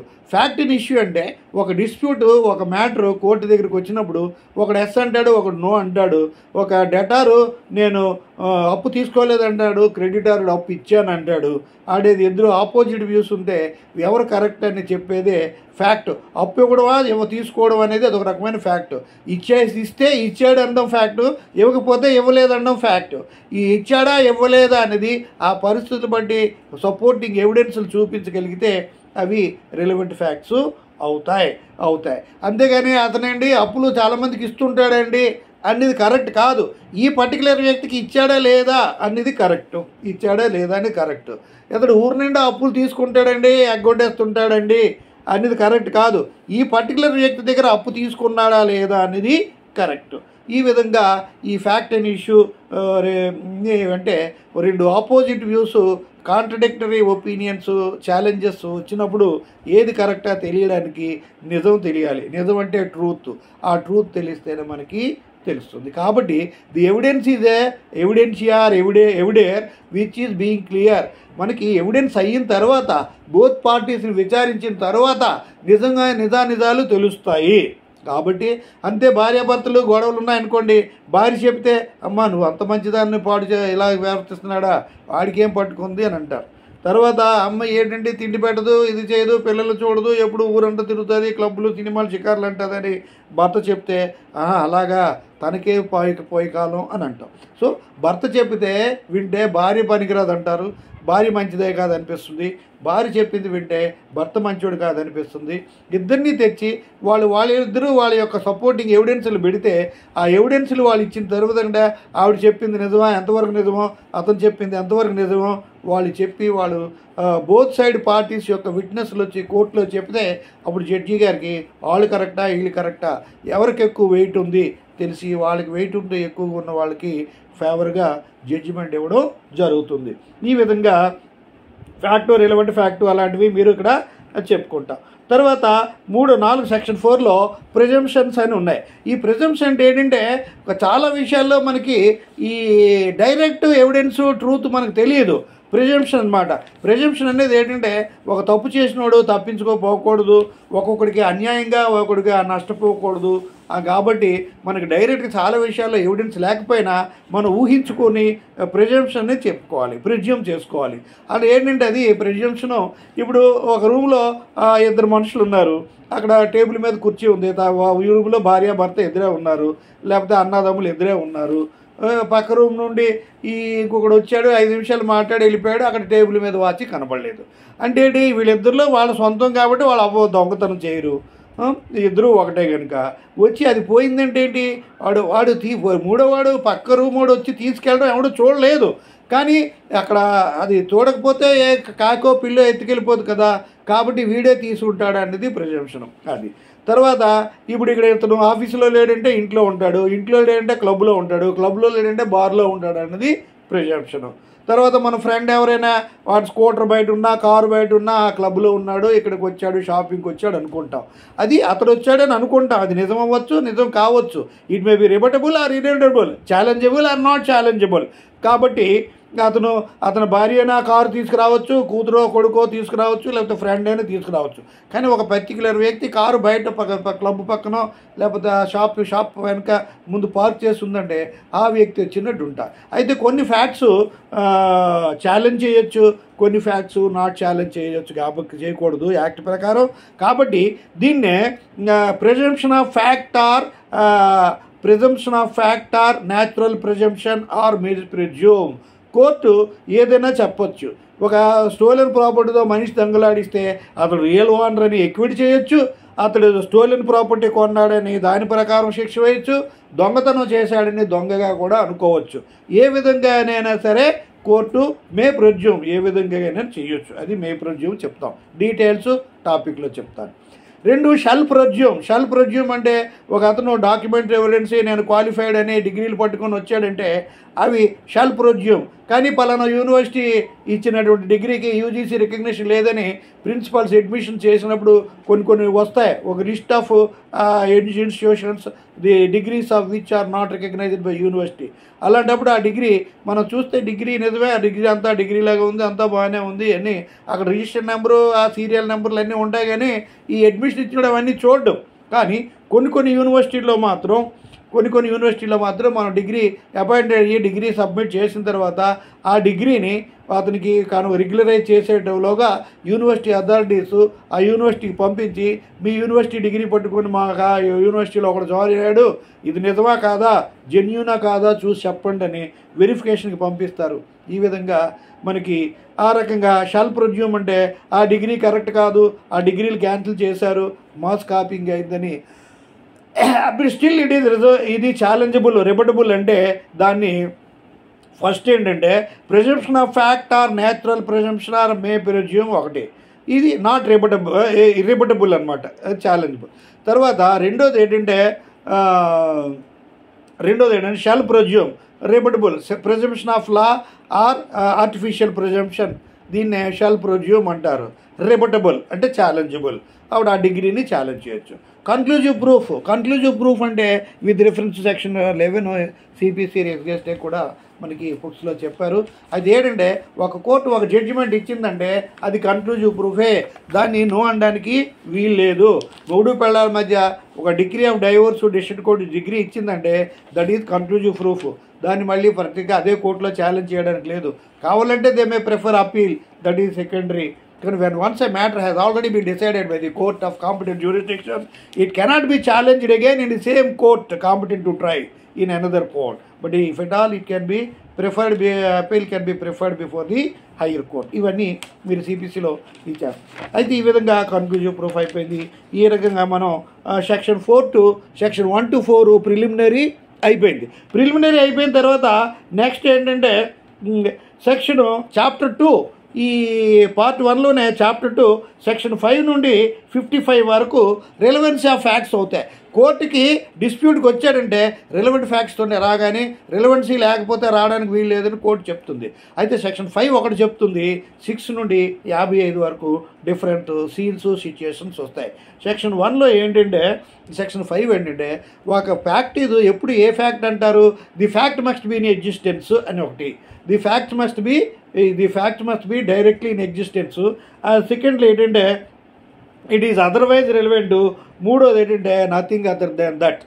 అయితే ఇక్కడ ఒక ఫ్యాక్ట్ని నువ్వు రిలవెంట్ ఫ్యాక్ట్ అని వచ్చావంటే ఇట్ మస్ట్ బీ ఇన్ ఎగ్జిస్టెన్స్లో ఉండాలి. ఇప్పుడు మనం కోర్టుకి ఇప్పుడు షోరూమ్కి వెళ్ళాము, ఆల్రెడీ రెడీమేడ్ కారు ఉందనుకో, షోరూమ్ కేసులో కారుని చేస్తే సబ్జెక్ట్ మ్యాటర్ మెటీరియల్ ఫ్యాక్ట్ ఎగ్జిస్టెన్స్లో ఉంది. లేదంటే ఇప్పుడు బుక్ చేస్తే మీరు తర్వాత వస్తుందంటే తర్వాత ఇండైరెక్ట్గా కూడా it should be otherwise relevant అని ఉండాలి. తర్వాత మూడోది ఇలా కాకుండా నువ్వు లేకుండా ఉండే వేరే వారికి అవి రిలవెంట్ కాదు, కోర్టు యాక్సెప్ట్ చేయదని 3 రూల్స్ ఉన్నాయి. So it must be the fact must be in existent, it is otherwise in existence, ఇది సర్కమ్స్టాన్షియల్గా ఇంకా వేరే ఇండైరెక్ట్గా కానీ ఉండాలి. తర్వాత మూడోది ఏంటంటే ఇది తప్పదే, మూడోది మీకు పనికిరాదని చెప్తాం. ఈ మూడో పాయింట్ కాయిన్ చేస్తూ సెక్షన్ 6 నుండి 55 వరకు ఎన్నో సందర్భాల్లో రిలవెంట్ ఫ్యాక్ట్స్ ఉంటాయి. అవి డైరెక్ట్గా ఎగ్జిస్టెన్స్లో లేకపోయినా, డైరెక్ట్గా ఫ్యాక్ట్స్ ఇన్ ఎగ్జిస్టెన్స్ కాకపోయినా, వాటికి ఉన్నటువంటి ఇంపార్టెన్స్ సిగ్నిఫికెన్స్ని బట్టి వాటిని రిలవెంట్ ఫ్యాక్ట్స్గా తీసుకోవడం జరుగుతుంది. అయితే ఫస్ట్ సెక్షన్ అంటే ఇందులో ఈ 6 నుండి 55 వరకు ఈ 51 సెక్షన్స్ ఉన్నా మనము 50 సెక్షన్స్ 6 నుండి 55 వరకు 50 సెక్షన్స్ ఉన్నా అందులో కొన్ని సెక్షన్స్నే మనం టాపిక్సే మనం డీటెయిల్డ్గా తెలుసుకోవాల్సి ఉంటుంది. ఇది రిస్గెస్టే. సెక్షన్ 6 ఏంటంటే రిస్గెస్టే. రిస్గెస్టే అంటే ఏంటంటే ఫ్యాక్ట్ స్టోరీ బిహైండ్, ఏంటి మిస్టరీ అని అంటాం. Facts farming part of the same transaction though not relevant but they have connection. ఒక పర్టికులర్ ఫ్యాక్ట్ అనేది డైరెక్ట్గా రిలవెంట్ కాకపోయినా అదర్వైజ్ దానికి రిలవెన్సీ ఉంది కాబట్టి రిస్గెస్టే. ఇప్పుడు ఏంటంటే ఒకడు మనిషి చనిపోయి చెరువులో తేలాడు. ఈ శవం ఎలా చనిపోయినాడు ఎవడు ఇక్కడ ఉండడు, చంపేసినాడు ఉండడు, పారిపోతాడు. అయితే ఈ చనిపోయిన శవం ఏంటంటే వారం రోజుల క్రితం వీళ్ళిద్దరి మధ్య ఈ చనిపోయిన అతనికి ఇంకొక అతనికి గొడవ తగ్గింది. నీకు వారం రోజుల్లోగా నీ యొక్క శవం మన ఊరు చెరువులో తేలకపోతే నా పేరే కాదని ఛాలెంజ్ చేశాడండి, బహుశా అతనై ఉంటాడు అని చెప్తారు. తర్వాత హిందూ సామంత కేసులోని ఈ బాడీ ఎక్కడ ఉందంటే పలానా వాడు ఎడ్ల బండి ముందా ఆ బాడీ ఉందండి, అప్పుడు నేను చూశాను. ఇలాగా డైరెక్ట్గా కాకపోయినా ఇండైరెక్ట్గా మనకి తెలుస్తుంది. ఈ సెక్షన్ 60 హిందూ సామంత కేసు ఇవన్నీ కూడా నేను డీటెయిల్గా చెప్తాను. ఈ సెక్షన్ 6ని కొత్త యాక్ట్లో సెక్షన్ 4 కింద రిస్గెస్ట్ అని చెప్పారు. ఆ టాపిక్ కూడా మనం డీటెయిల్గా చెప్తాను. తర్వాత నెక్స్ట్ ఏంటంటే సెక్షన్ 7 ఏంటంటే అకేషను కాజు ఎఫెక్ట్.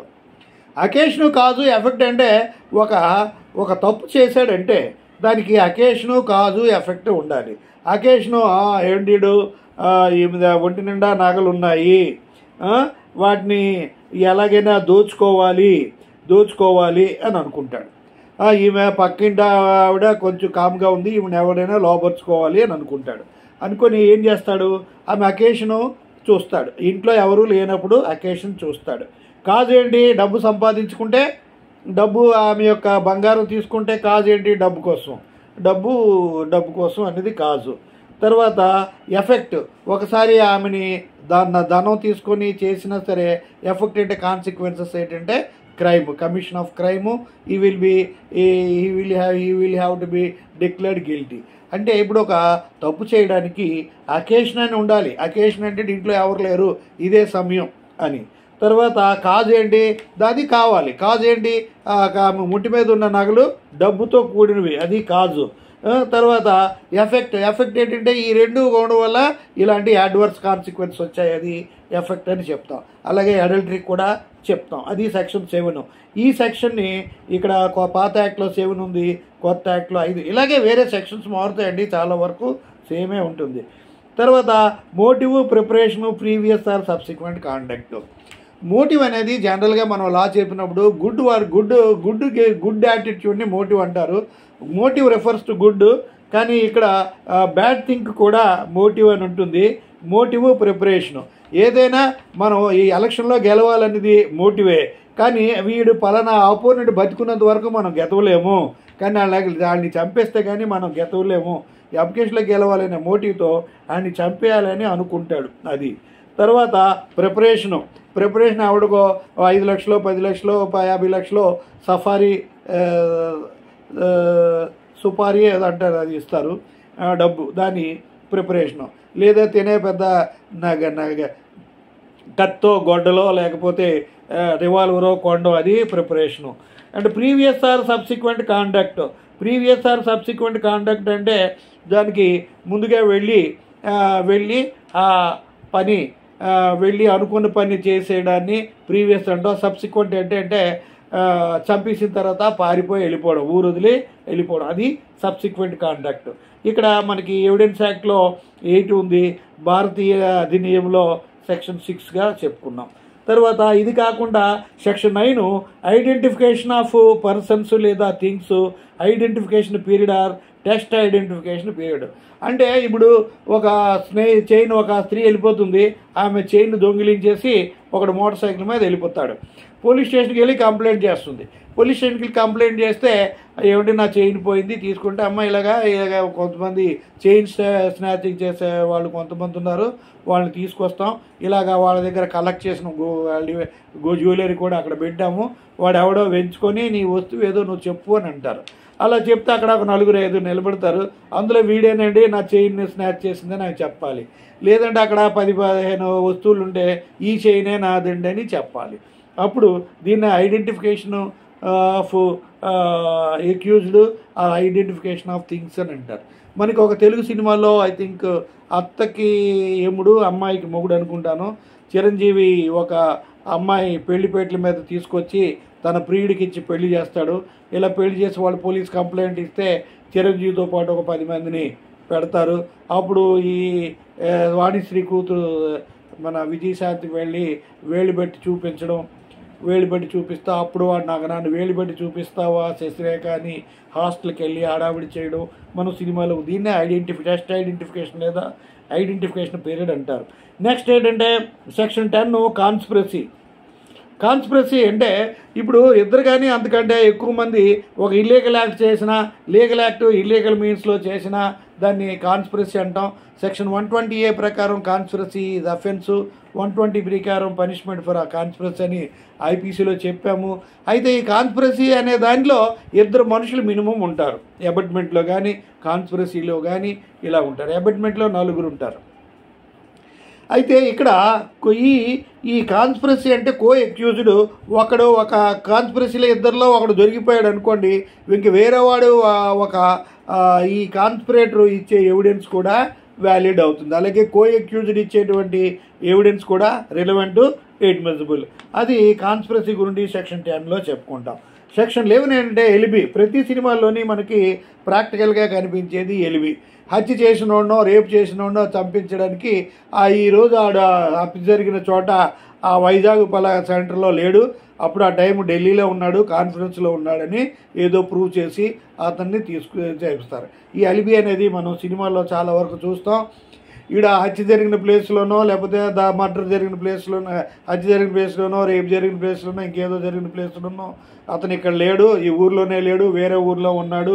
కాబట్టి 2 మనుషులు ఒకే ఏరియాలో ఒకే 2 ప్లేసుల్లో ఉండడానికి వీల్లేదు, ఇంపాసిబుల్, అసంభవం అని చెప్పేసి ఎల్బీ గ్రౌండ్ మీద కేసు కొట్టేస్తారనమాట. అదే ఎలిబి లేదా ఎలిబై అని అంటారు కొందరు. తర్వాత 12 సూట్ ఫర్ డ్యామేజెస్ అంటే సెక్షన్ 12 ఏంటంటే కాంట్రాక్టుల పార్టీస్ అగ్రీడ్ పార్టీ సూట్ వేసి డ్యామేజెస్ కోసం కేసు వేసినప్పుడు అతను చెప్పినటువంటి విషయాల్ని రిలవెంట్గా తీసుకుంటాం. సూట్ కానీ టార్ట్ బ్రీచ్ ఆఫ్ కాంట్రాక్ట్ కానీ టార్ట్ కానీ. తర్వాత సెక్షన్ 13 ఏంటంటే కస్టమ్ అనేది ఒక సోర్స్ ఆఫ్ లా, కస్టమరీ ప్రాక్టీస్కి సంబంధించినవి కూడా రిలవెంట్గా తీసుకుంటాం.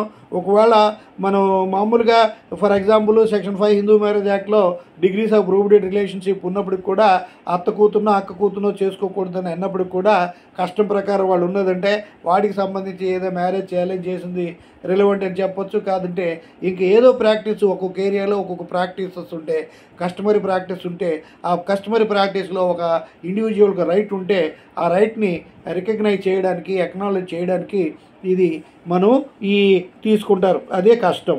సెక్షన్ 13. సెక్షన్ 14 ఏంటంటే state of mind or bodily feeling. Section 14 ఏంటంటే state of mind or bodily feeling. ఇది కూడా రిలవెంటే. State of mind or bodily feeling ఏమనుకోకండి, ఇప్పుడు వేరే ఒక వ్యక్తి ఉంటాడు, పక్కింట్లో ఒక మ్యారీడ్ ఉమెన్ ఉంటుంది. ఆ మ్యారీడ్ ఉమెన్ లేకపోతే సర్వెంట్ మేడో ఎవరో ఒక స్త్రీని ఇలా కొలీకు, ఆఫీస్లో కొలీకు ఏంటంటే అదేంటే state of mind and bodily feeling.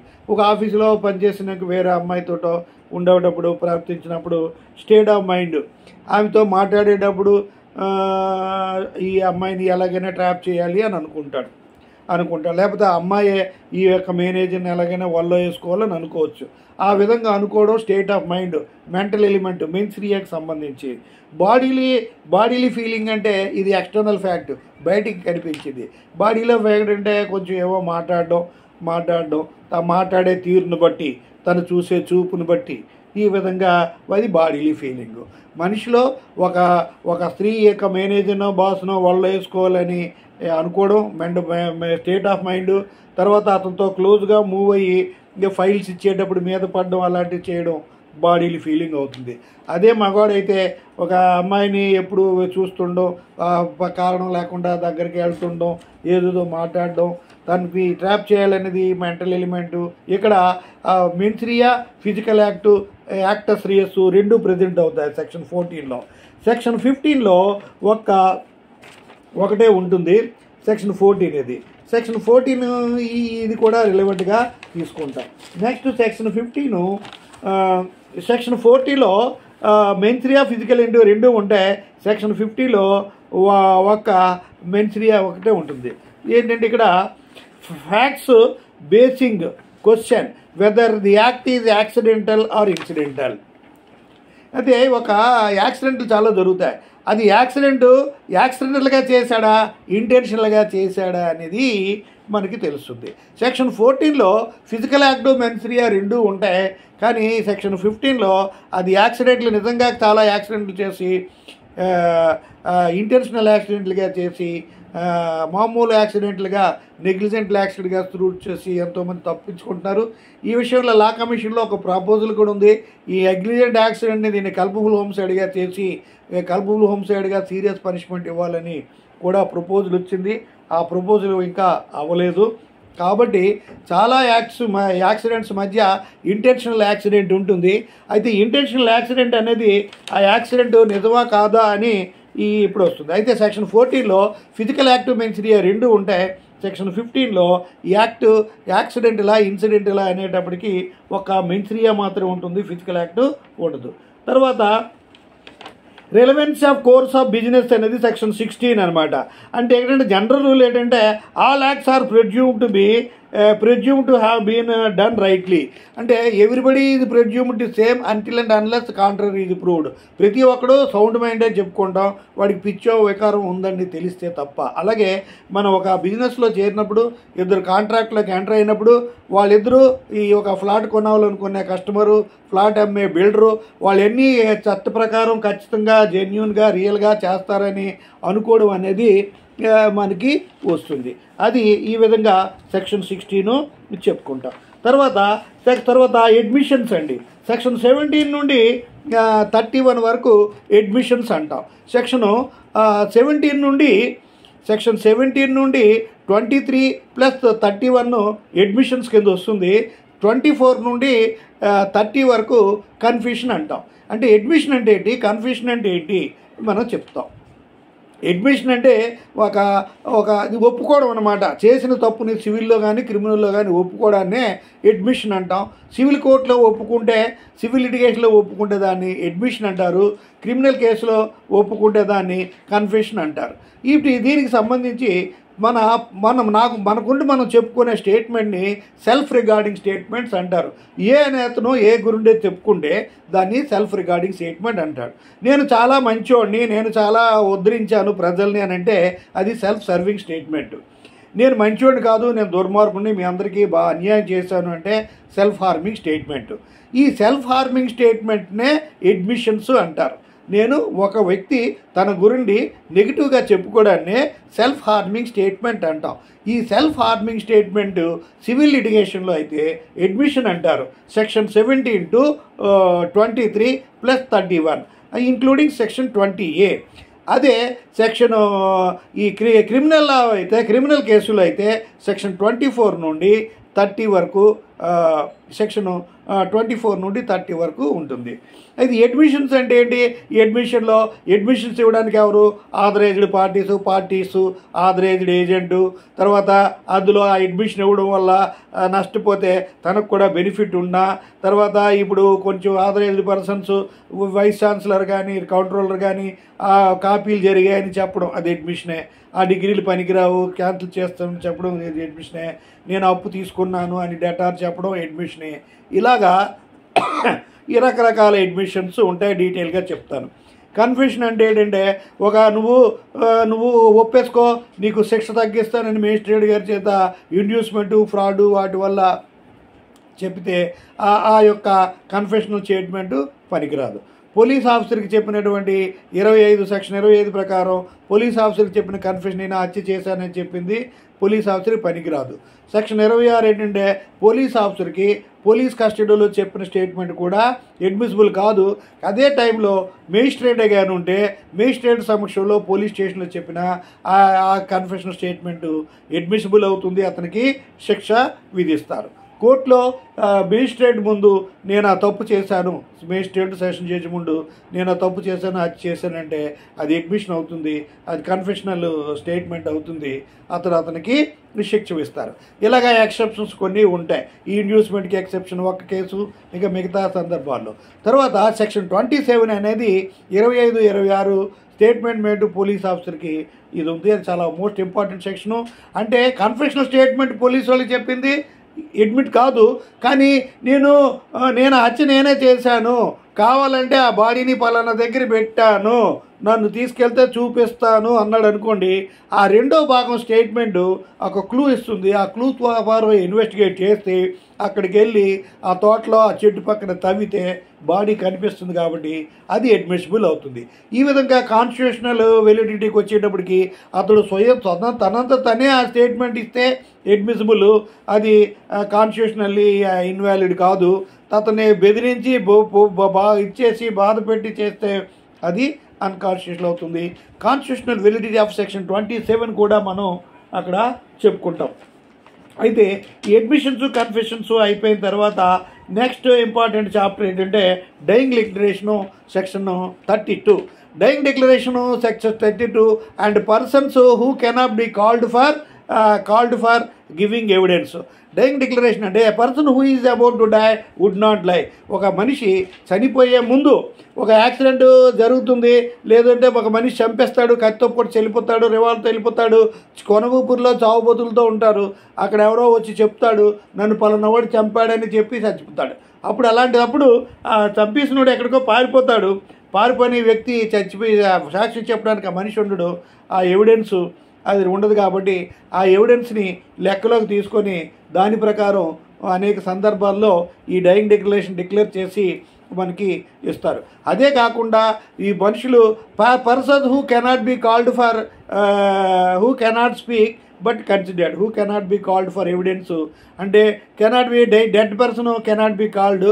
తర్వాత ఇంకొకటి ఏంటంటే ఏజ్ అయిపోయి నోరు పడిపోద్ది, అతను చెప్పలేడంటే అతను గెస్చర్స్ తోటి చెప్తే ఆ ఎవిడెన్స్ని కోర్టు యాక్సెప్ట్ చేయొచ్చు.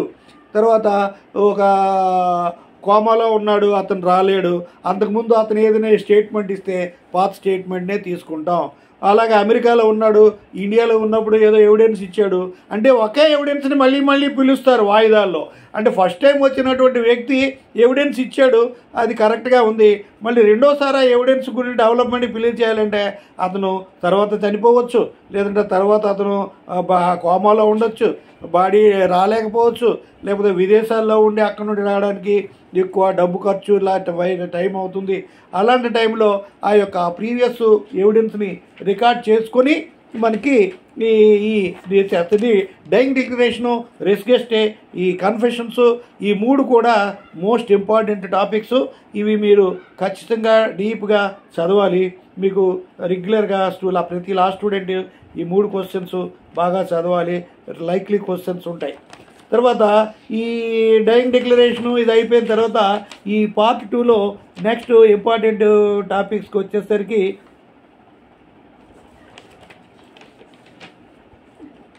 తర్వాత నెక్స్ట్ ఏంటంటే డైయింగ్ డిక్లరేషన్ అయిన తర్వాత సెక్షన్ 45 నుండి 51 వరకు ఒపీనియన్స్ ఆఫ్ ఎక్స్పర్ట్స్ అండి. ఈ ఏరియా మీరు బాగా చదువుతాం.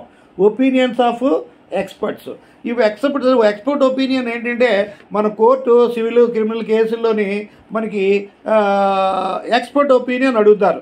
ఇప్పుడు ఫింగర్ ప్రింట్స్, సిగ్నేచరు, తర్వాత ఫ్లోరెన్సిక్ ఎక్స్పర్ట్స్, తర్వాత నర్సుల్ని, డాక్టర్ని, పోలీస్ ఆఫీసర్ని వీళ్ళందరినీ పిలిస్తే వాడు ఎక్స్పర్ట్ చెప్తాడు. ఈ సిగ్నేచర్ ఎక్స్పర్ట్ సిగ్నేచర్ని పోల్చేవాడు, లాంగ్వేజ్ని పోల్చేవాడు, హ్యాండ్ రైటింగ్ని పోల్చేవాడు, ఇలాగ ఉంటారు. వాటి యొక్క ఈ యొక్క సిగ్నేచర్ ఎవరిది, ఇవన్నీ కోర్టుకు సంబంధించి వివరాలు కావాల్సి వస్తే వాటిని ఎక్స్పర్ట్స్ని పిలిచి థర్డ్ పార్టీని పిలిచి వాళ్ళ యొక్క ఒపీనియన్ని తీసుకుంటారు. అది సెక్షన్ 45 నుండి 51 వరకు వేరియస్ ప్రొవిజన్స్ ఉన్నాయి, అవి చెప్తాం. అలాగే సెక్షన్ 52 నుండి 55 వరకు క్యారెక్టర్ వెన్ రిలవెంట్, అంటే ఒక వ్యక్తిని యొక్క తప్పుని అతనికి ఒక వ్యక్తికి సంబంధించిన క్యారెక్టర్ని రిలవెంట్గా తీసుకోవచ్చా తీసుకోకూడదంటే క్యారెక్టర్ రిలవెంట్ కాదు. ఎందుకంటే ఒకటి చెడ్డోడు దొంగ, ప్రతిసారి ఎన్నోసార్లు దొంగతనం చేసిన దొంగ అయినా ఈ పర్టికులర్ కేసులో దొంగతనం చేయలేదు, అలాంటప్పుడు ఎన్నోసార్లు దొంగతనం చేశాడని ఈ కేసులో దొంగగా గుర్తించడానికి వీలు లేదు. అలాగే ఎన్నోసార్లు తప్పులు చేశాడని ఈ తప్పు ఆడే చేసి ఉంటాడని ప్రిజ్యూమ్ చేసుకొని చేయడానికి లేదు. అక్కడ ఆ పర్టికులర్ కేసులో నిజంగా తప్పు చేశాడా, నిజంగా దొంగతనం చేశాడని చూస్తాం తప్ప అతని యొక్క క్యారెక్టర్ని మనం రిలవెంట్గా తీసుకోము. అయితే ఈ క్యారెక్టర్ కొన్ని సందర్భాల్లో రిలవెంట్గా తీసుకుంటారు. ఒక జాయింట్ ఫ్యామిలీలో ఒక విడో ఉంటుంది, భర్త చనిపోయాడు, ఆ జాయింట్ ఫ్యామిలీలో ఉన్నటువంటి ఆస్తి హక్కులు అన్నీ కావాలంటే ఆమెకి ఆ భర్తను చనిపోయాక ఆమె విడోగా ఎటర్నల్గా ఉండగలిగితే ఆమెకి అవన్నీ వస్తాయి. అదే కాకుండా ఆమె వేరే వాడిని పెళ్లి చేసుకుని వెళ్ళిపోయినా, తర్వాత వేరే వ్యక్తితో అక్రమ సంబంధం పెట్టుకున్నా ఆమె యొక్క క్యారెక్టర్ ఇక్కడ రిలవెంట్ అయ్యి వాటికి ఆమె యొక్క ఆస్తులకి వాటికి హక్కుదారు కాదు. ఈ విధంగా క్యారెక్టరు కొన్ని సందర్భాల్లోని రిలవెంట్గా తీసుకుంటాం. అదేవిధంగా పెన్షన్ వచ్చినప్పుడు భర్త పెన్షన్ భార్యకి వచ్చినప్పుడు ఆ భార్య మళ్ళీ రీమ్యారేజ్ చేసుకుంటే ఆ పెన్షను ఉండదు, పెన్షను క్యాన్సిల్ అయిపోతుంది. ఈ విధంగా మనం క్యారెక్టర్ని ఎప్పుడు రిలవెంట్గా తీసుకుంటామంటే ఇలాగ పార్ట్ 2లో మెయిన్ సబ్జెక్ట్ మనకి అయిపోయింది. పార్ట్ 2లో ఏమిటంటే మనం పార్ట్ 2లో చూసుకోవాలి. ఈ పార్ట్ 2లోని ప్రూఫ్ ఆఫ్ ఫ్యాక్ట్స్ అంటే who will have to prove, దాన్ని ప్రూఫ్ ఆఫ్ ఫ్యాక్ట్స్ మనం చూసుకుంటాం. అంటే ది వే ఇన్ విచ్ ఏం చేయాలి, హూ హ్యావ్ టు ప్రూవ్ అని ప్రూఫ్ ఆఫ్ ఎవిడెన్స్ పార్ట్ 2లోని. తర్వాత how it is to be proved in what manner అని థర్డ్ ప్రొడక్షన్ అండ్ ఎఫెక్ట్లో మనం చెప్పుకుంటాం. ఇలాగ ఇది వచ్చేటప్పటికి మనకి ఇక్కడ పార్ట్ 2లో సెక్షను 56 నుండి 100 వరకు పార్ట్ 2లో ప్రూఫ్ ఆఫ్ ఫ్యాక్ట్స్ చెప్తాం. ఈ 56 నుండి 100 వరకు మనం తీసుకుంటాం. ఏంటంటే ఇక్కడ 51 నుండి 100 వరకు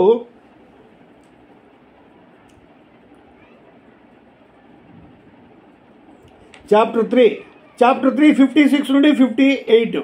ఫస్ట్ పాయింట్ ఏంటంటే చాప్టర్ 3లో పార్ట్ 2లో 56 నుండి 100 వరకు 45 సెక్షన్స్ ఉన్నాయి. ఈ 40 సెక్షన్లో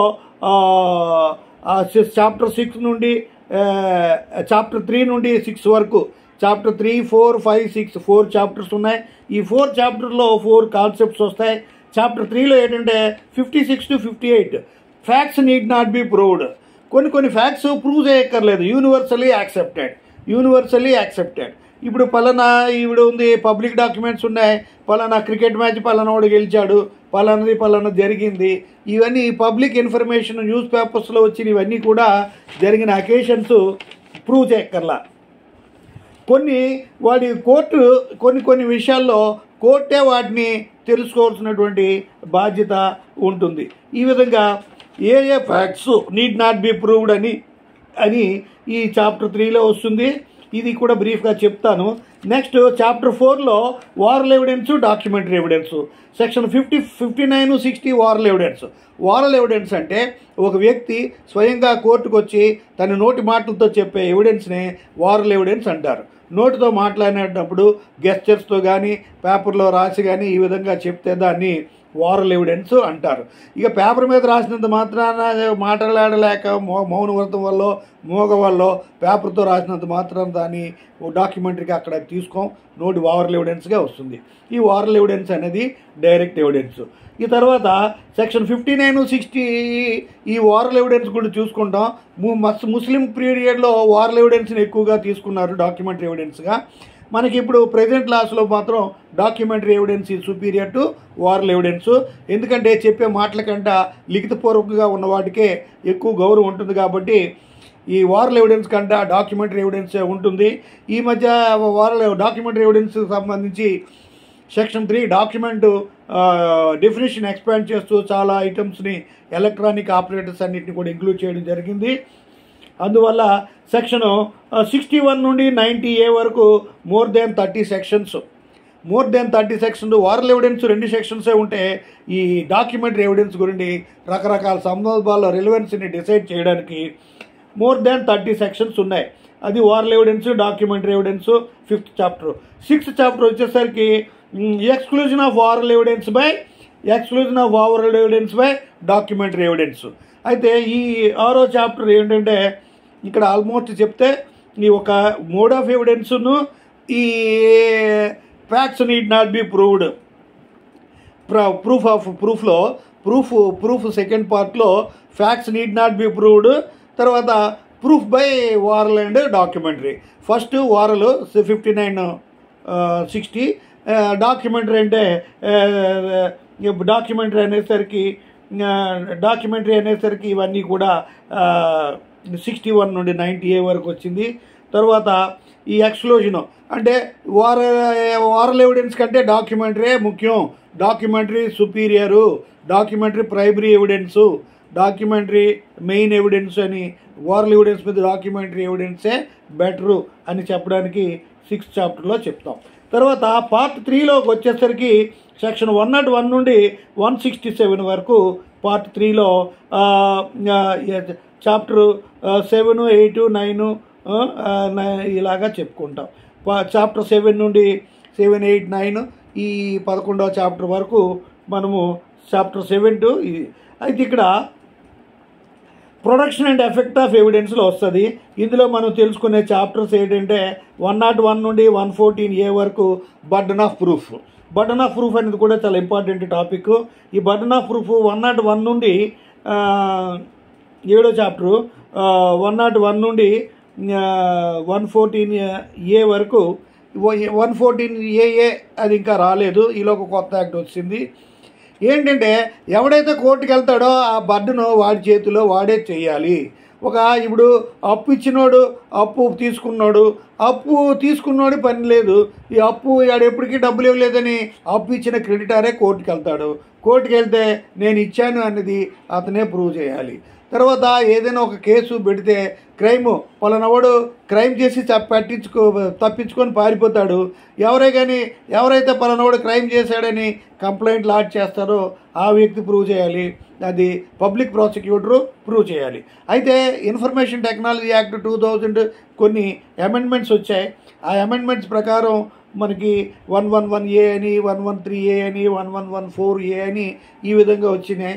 వచ్చిన తర్వాత ఈ బర్డన్ ఆఫ్ ప్రూఫ్ సాధారణంగా క్రిమినల్ కేసులో prosecution beyond reasonable doubts prove చేయాలి.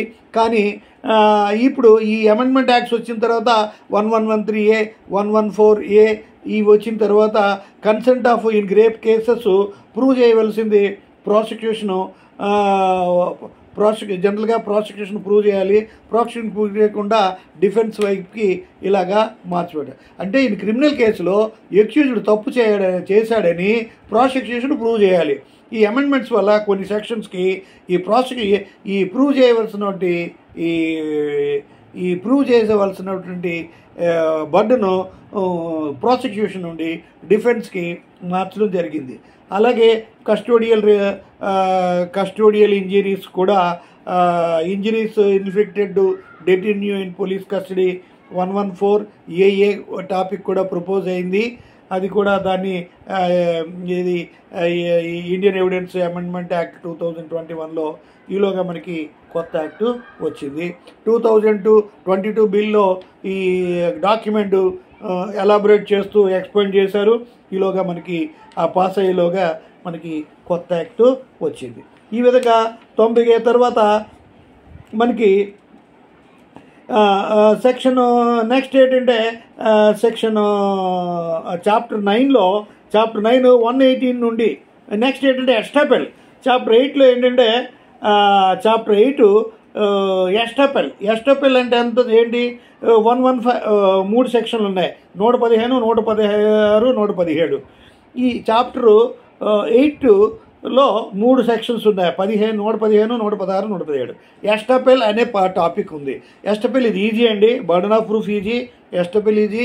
ఎస్టాపెల్ ఏంటంటే ఎస్టాప్ అనేది ఇది ఒక principle of natural justice, principle of justice, equity and good conscious.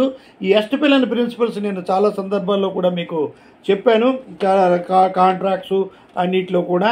ఎస్టాపెల్ అంటే ఎస్టాప్ అంటే షట్ ది మౌత్.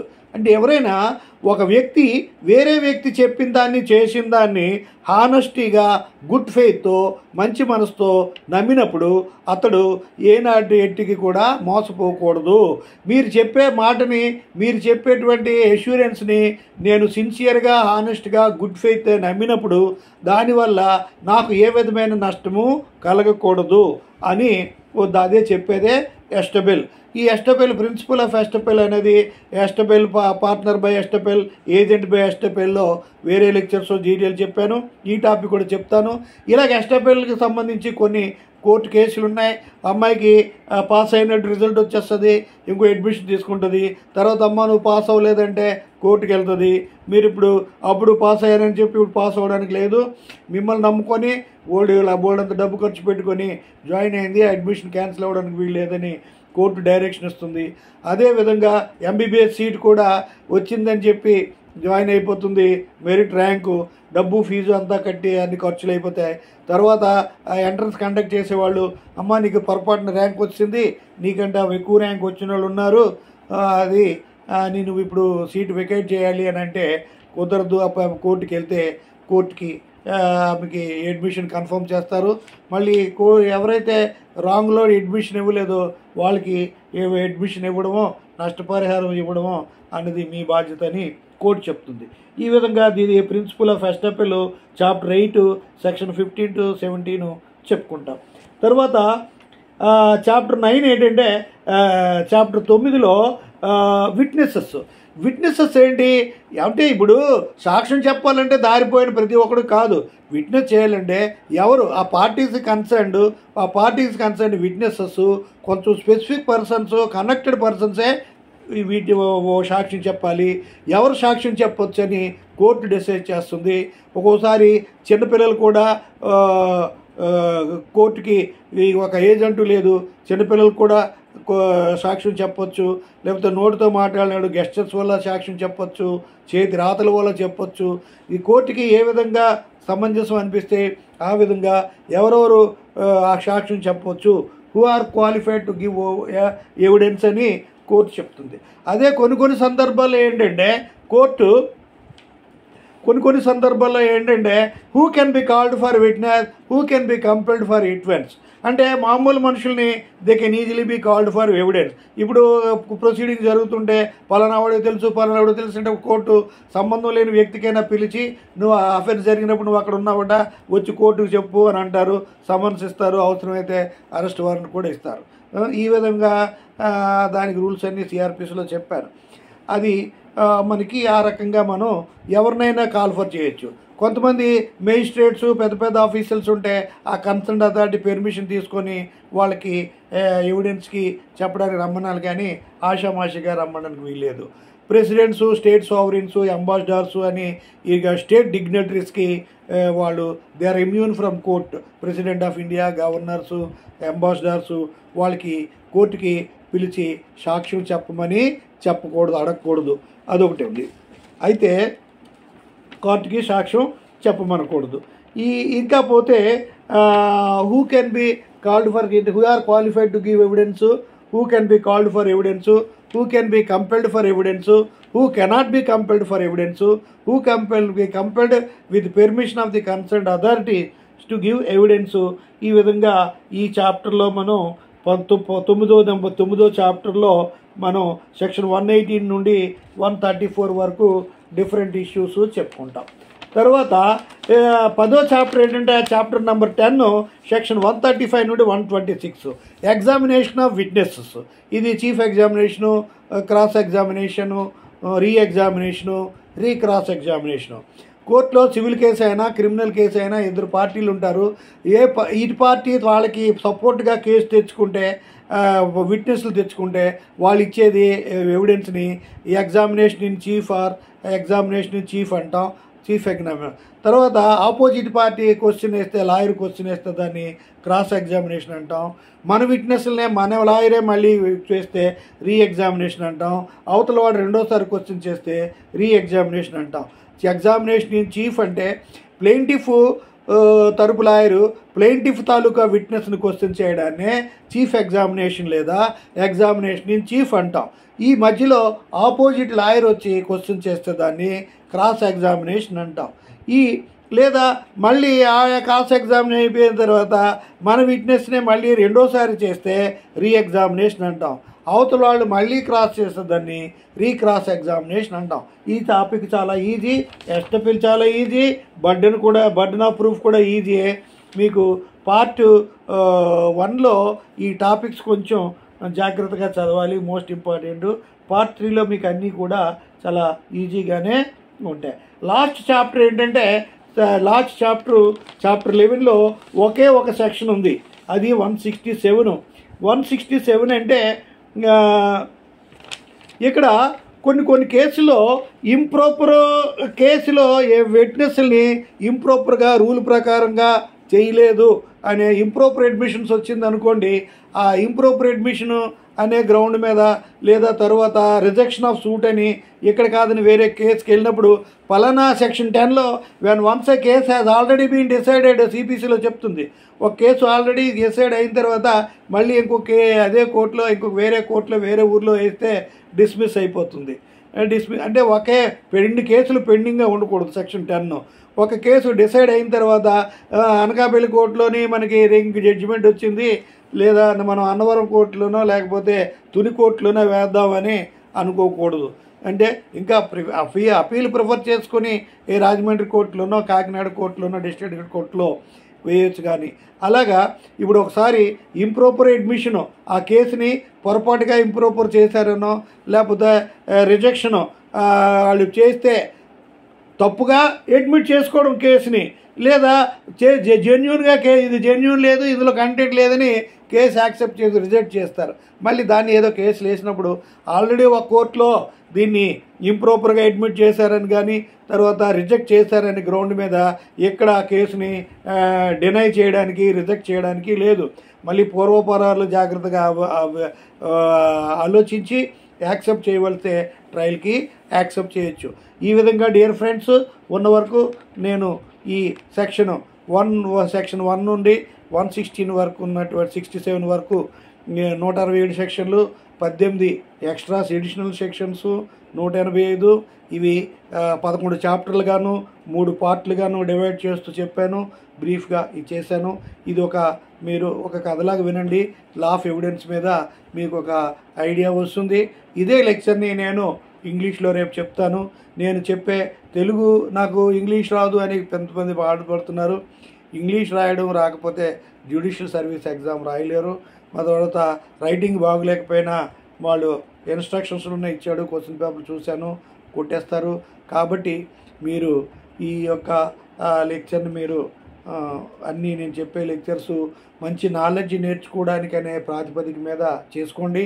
ఇప్పటి వరకు first year, second year, final year students ఉంటే ఇప్పుడు నుండి నా లెక్చర్స్ మీరు వింటే ధైర్యంగా కాలు రగలేసుకొని మీరు జ్యుడిషియల్ సర్వీస్ ఎగ్జామ్కి అప్పుడు ఏ కోచింగ్లో సెంటర్లో చెప్పినా వాళ్ళు మీకు ఈజీగా అర్థమైపోతుంది.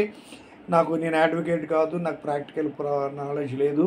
కానీ మీరేమైనా చెప్తే ఏవేవి చెప్పాలి, ఎలా చెప్పాలి అనేది ఆ ఏరియాస్ని నేను డీప్గా చదివి చెప్తాను. అయితే మీకు ఈ జ్యుడిషియల్ సర్వీస్ జాబ్స్ రావాలంటే బేసిక్గా మీరు స్టూడెంట్ కెరీర్లో నేర్చుకున్నా, లేదంటే సబ్జెక్ట్ కానీ, లేదంటే నాలాంటి వాడు చెప్పిన వీడియోస్ని విని సబ్జెక్ట్ నేర్చుకోవడం కానీ ఉండి మంచి మంచి ముఖం క్లీన్గా కడిగిన మొహంతో మంచి బ్యూటిఫుల్ డిగ్రీతో ఉంటే మీరు ఏ కాంపిటేటివ్ ఎగ్జామ్ అయినా ఈజీగా చేయగలరు. లేదంటే అప్పటికప్పుడు నేర్చుకోవాలన్నా ఇప్పటికీ తొందర లేదు. ఇప్పుడైనా మీరు డే అండ్ నైట్ కష్టపడి పనిచేసి సబ్జెక్ట్ నేర్చుకోవచ్చు. ఎంతోమంది లీడింగ్ లాయర్స్, జడ్జెస్ చాలామంది స్టూడెంట్ కెరీర్లో నెగ్లెక్ట్ చేసినా సరే ప్రాక్టీస్కి వచ్చిన తర్వాత వాళ్ళు ప్రొఫెషన్లోకి ఎంటర్ అయ్యాక నేర్చుకొని చాలా గొప్ప గొప్ప వాళ్ళు అయ్యారు. గొప్ప గొప్ప లాయర్లు, గొప్ప గొప్ప జడ్జెస్ అయ్యారు. కానీ ఏదో ఆడుతూ పాడుతూ ఆనందంగా గడిపేసి చదివేశాము, 3 ఏళ్ళు అయిపోయింది, మనకి ఇప్పుడు ఏది రాదని బాధపడక్కర్లే. ఇంగ్లీష్ రాలేదు అనేది పక్కన పెట్టండి. ఇంగ్లీష్ అనేది ప్రాక్టీస్ చేయండి. ఏదో వచ్చిందో రైటో రాంగో నోటుకు వచ్చినట్టుగా వాగుతుండవే. ఇంగ్లీష్లో వాగుతుంటే మీకు ఇంగ్లీష్ వచ్చేస్తుంది. మీరు మనసు పెట్టి నేర్చుకుంటే 6 months to 1 year మీరు ఎక్సలెంట్గా మాట్లాడగలుగుతారు. అదే కాకుండా కోర్టులో ప్రాక్టీస్ చేసేటప్పుడు కూడా కోర్టుకి వెళ్ళి ఆ క్యాంటీన్లోనో ఫ్రెండ్స్ తోట కబుర్లు చెప్పకుండా మీకు రిలవెంట్ ఫీల్డ్లో ఉంట ఎమినెంట్ లాయర్స్ వాళ్ళ ఆర్గ్యుమెంట్స్ అయితే అక్కడికి వెళ్ళి జాగ్రత్తగా విని ఆ లాయర్ గారు పాయింట్స్ ఎలా ప్రజెంట్ చేస్తున్నారు, జడ్జి గారు ఏ రెస్పాండ్ అవుతున్నారు, నేను కూడా అదే ఇష్యూలోని రేపు లాయర్గా ఇలాగే మాట్లాడాలి, నేను ఎల్లుండి జడ్జి అయితే ఆ లాయర్కి ఈ విధంగా రెస్పాండ్ అవ్వాలనే విషయాన్ని మీరు జాగ్రత్తగా కీన్గా తెలుసుకోండి. మీకు కానీ షార్ట్ హ్యాండ్ వస్తే షార్ట్ హ్యాండ్ నోట్ చేసుకోవడం కానీ ఎలా అయితే నాకు కోర్టులో ప్రాక్టీస్ తెలియదు, అలాగా చేయగలిగితే కొన్ని పాయింట్స్ అనేవి షార్ట్ హ్యాండ్లో నేర్చుకోగలిగితే చాలా బాగుంటుంది. Wish you all success. God bless you. ఇక్కడ కొత్త యాక్ట్ అయినా పాత యాక్ట్ అయినా సబ్జెక్టు సబ్స్టాన్షియల్గా ఒకటే, పెద్దగా చేంజెస్ లేవు అని చాలామంది ఎక్స్పర్ట్స్ చెప్పారు. ఉండవు, ఏదైనా పాతవే మళ్ళీ వస్తాయి. కొన్ని ఏరియాస్లో మళ్ళీ అమెండ్మెంట్స్, ఏలు బీలు సీలు డీలు. ఇప్పుడు ఐబీసీ ఉంది, సెక్షన్ 76 బోల్డ్ అంత కన్ఫ్యూజన్ అయిపోయింది. ఉమెన్ అఫెన్సెస్ మీద బోల్డ్ అంత కన్ఫ్యూన్స్ అయిపోయింది. ABCDEFలు తీసేసి ఒకేసారి సీరియల్ ఆర్డర్గా పెడతారు. తర్వాత ఒకటి కొంచెం పెంచాలనుకున్నది పెంచుతారు. ఒకప్పుడు రేపుకి 10 ఏళ్ళు మ్యాక్సిమం పనిష్మెంట్, తర్వాత లైఫ్ ఇంప్రిజన్మెంట్ 14 ఏళ్ళు అన్నారు. ఒక సుప్రీంకోర్టు కేసులో లైఫ్ ఇంప్రిజన్మెంట్ 12 ఏళ్ళు అన్నారు. తర్వాత దాన్ని 20 ఏళ్ళు అన్నారు కొన్ని తర్వాత దాన్ని టిల్ డెత్ అని అన్నారు. ఇలాగా చాలా జరిగాయి. తర్వాత ఎలక్ట్రానిక్ రికార్డ్స్, ఆన్లైన్ పెరిగిపోయింది. ఈ ఆన్లైన్ ఇష్యూస్ అవన్నీ కలపాలి. ఇవన్నిటి బట్టి చేస్తారు. వీటిని బట్టి చేస్తే ఇప్పుడు పోలీస్ స్టేషన్లో కూడా చాలా వరకు ఆన్లైన్ చేస్తున్నారు. ఈ కొత్త యాక్ట్ వచ్చింది అయినా సరే ఐపీసీ ప్రకారమే వాళ్ళు కేసులు రికార్డ్ చేస్తారు. ఏంటంటే దానికి ఈ కొత్త యాక్ట్ ప్రకారం చేయడానికి ఈ రూల్ ప్రకారం మాకు ఏమీ లేవు, మేమేం చేయాలని పోలీస్ స్టేషన్స్లో అంటున్నారు. పాత పద్ధతులు ఐపీసీ ప్రకారం చేస్తున్నారు. ఏదైనా మనం చదువుకున్న వాళ్ళకి ఆ యొక్క తగిన ఇన్ఫ్రాస్ట్రక్చర్ ప్రొవైడ్ చేయాల్సిన బాధ్యత గవర్నమెంట్కి ఉంది. పోస్తే వాటికి తగ్గట్టు నడుచుకునే బాధ్యత కన్సర్న్ అఫీషియల్స్కి ఉంది. పుస్తకాలు చదువుకొని రాసే వాళ్ళకి మనకి ఏం భయం లేదు. కొత్త యాక్ట్ ఉంటే కొత్త యాక్ట్ ప్రకారం చదువుతాం, పాత యాక్ట్ అయితే పాత యాక్ట్ ప్రకారం చదువుకుంటాం. ఇందులోవే మ్యాక్సిమం వస్తాయి సెక్షన్ నెంబర్లు తేడా. కొన్ని పదాలు మాటలు అవన్నీ కూడా ఒక యాక్ట్ని పాస్ చేయాలనుకుంటే అలాంటి అన్ని యాక్టులు చూసుకొని ధర్మసూత్రాలు రకరకాల సోర్సెస్ చూసుకొని చేస్తారే తప్ప ఇవి డైరెక్ట్గా నోటితో ఎవరు డిక్టేట్ చేసి ఏమీ చేయరు. దాని మీద కూడా బోల్డెన్ స్క్రీనింగ్లు, స్టేక్ హోల్డర్స్ రెఫరెన్స్లు, హైకోర్టు జడ్జీల రెఫరెన్స్లు, సుప్రీంకోర్టు రెఫరెన్స్లు, నేషనల్ స్కూల్లో జ్యూరిస్ట్ రెఫరెన్స్లు అన్నీ చేసి వాడపోసి చేస్తుంటారు. Okay, wish you all the best. God bless you. Thank you very much.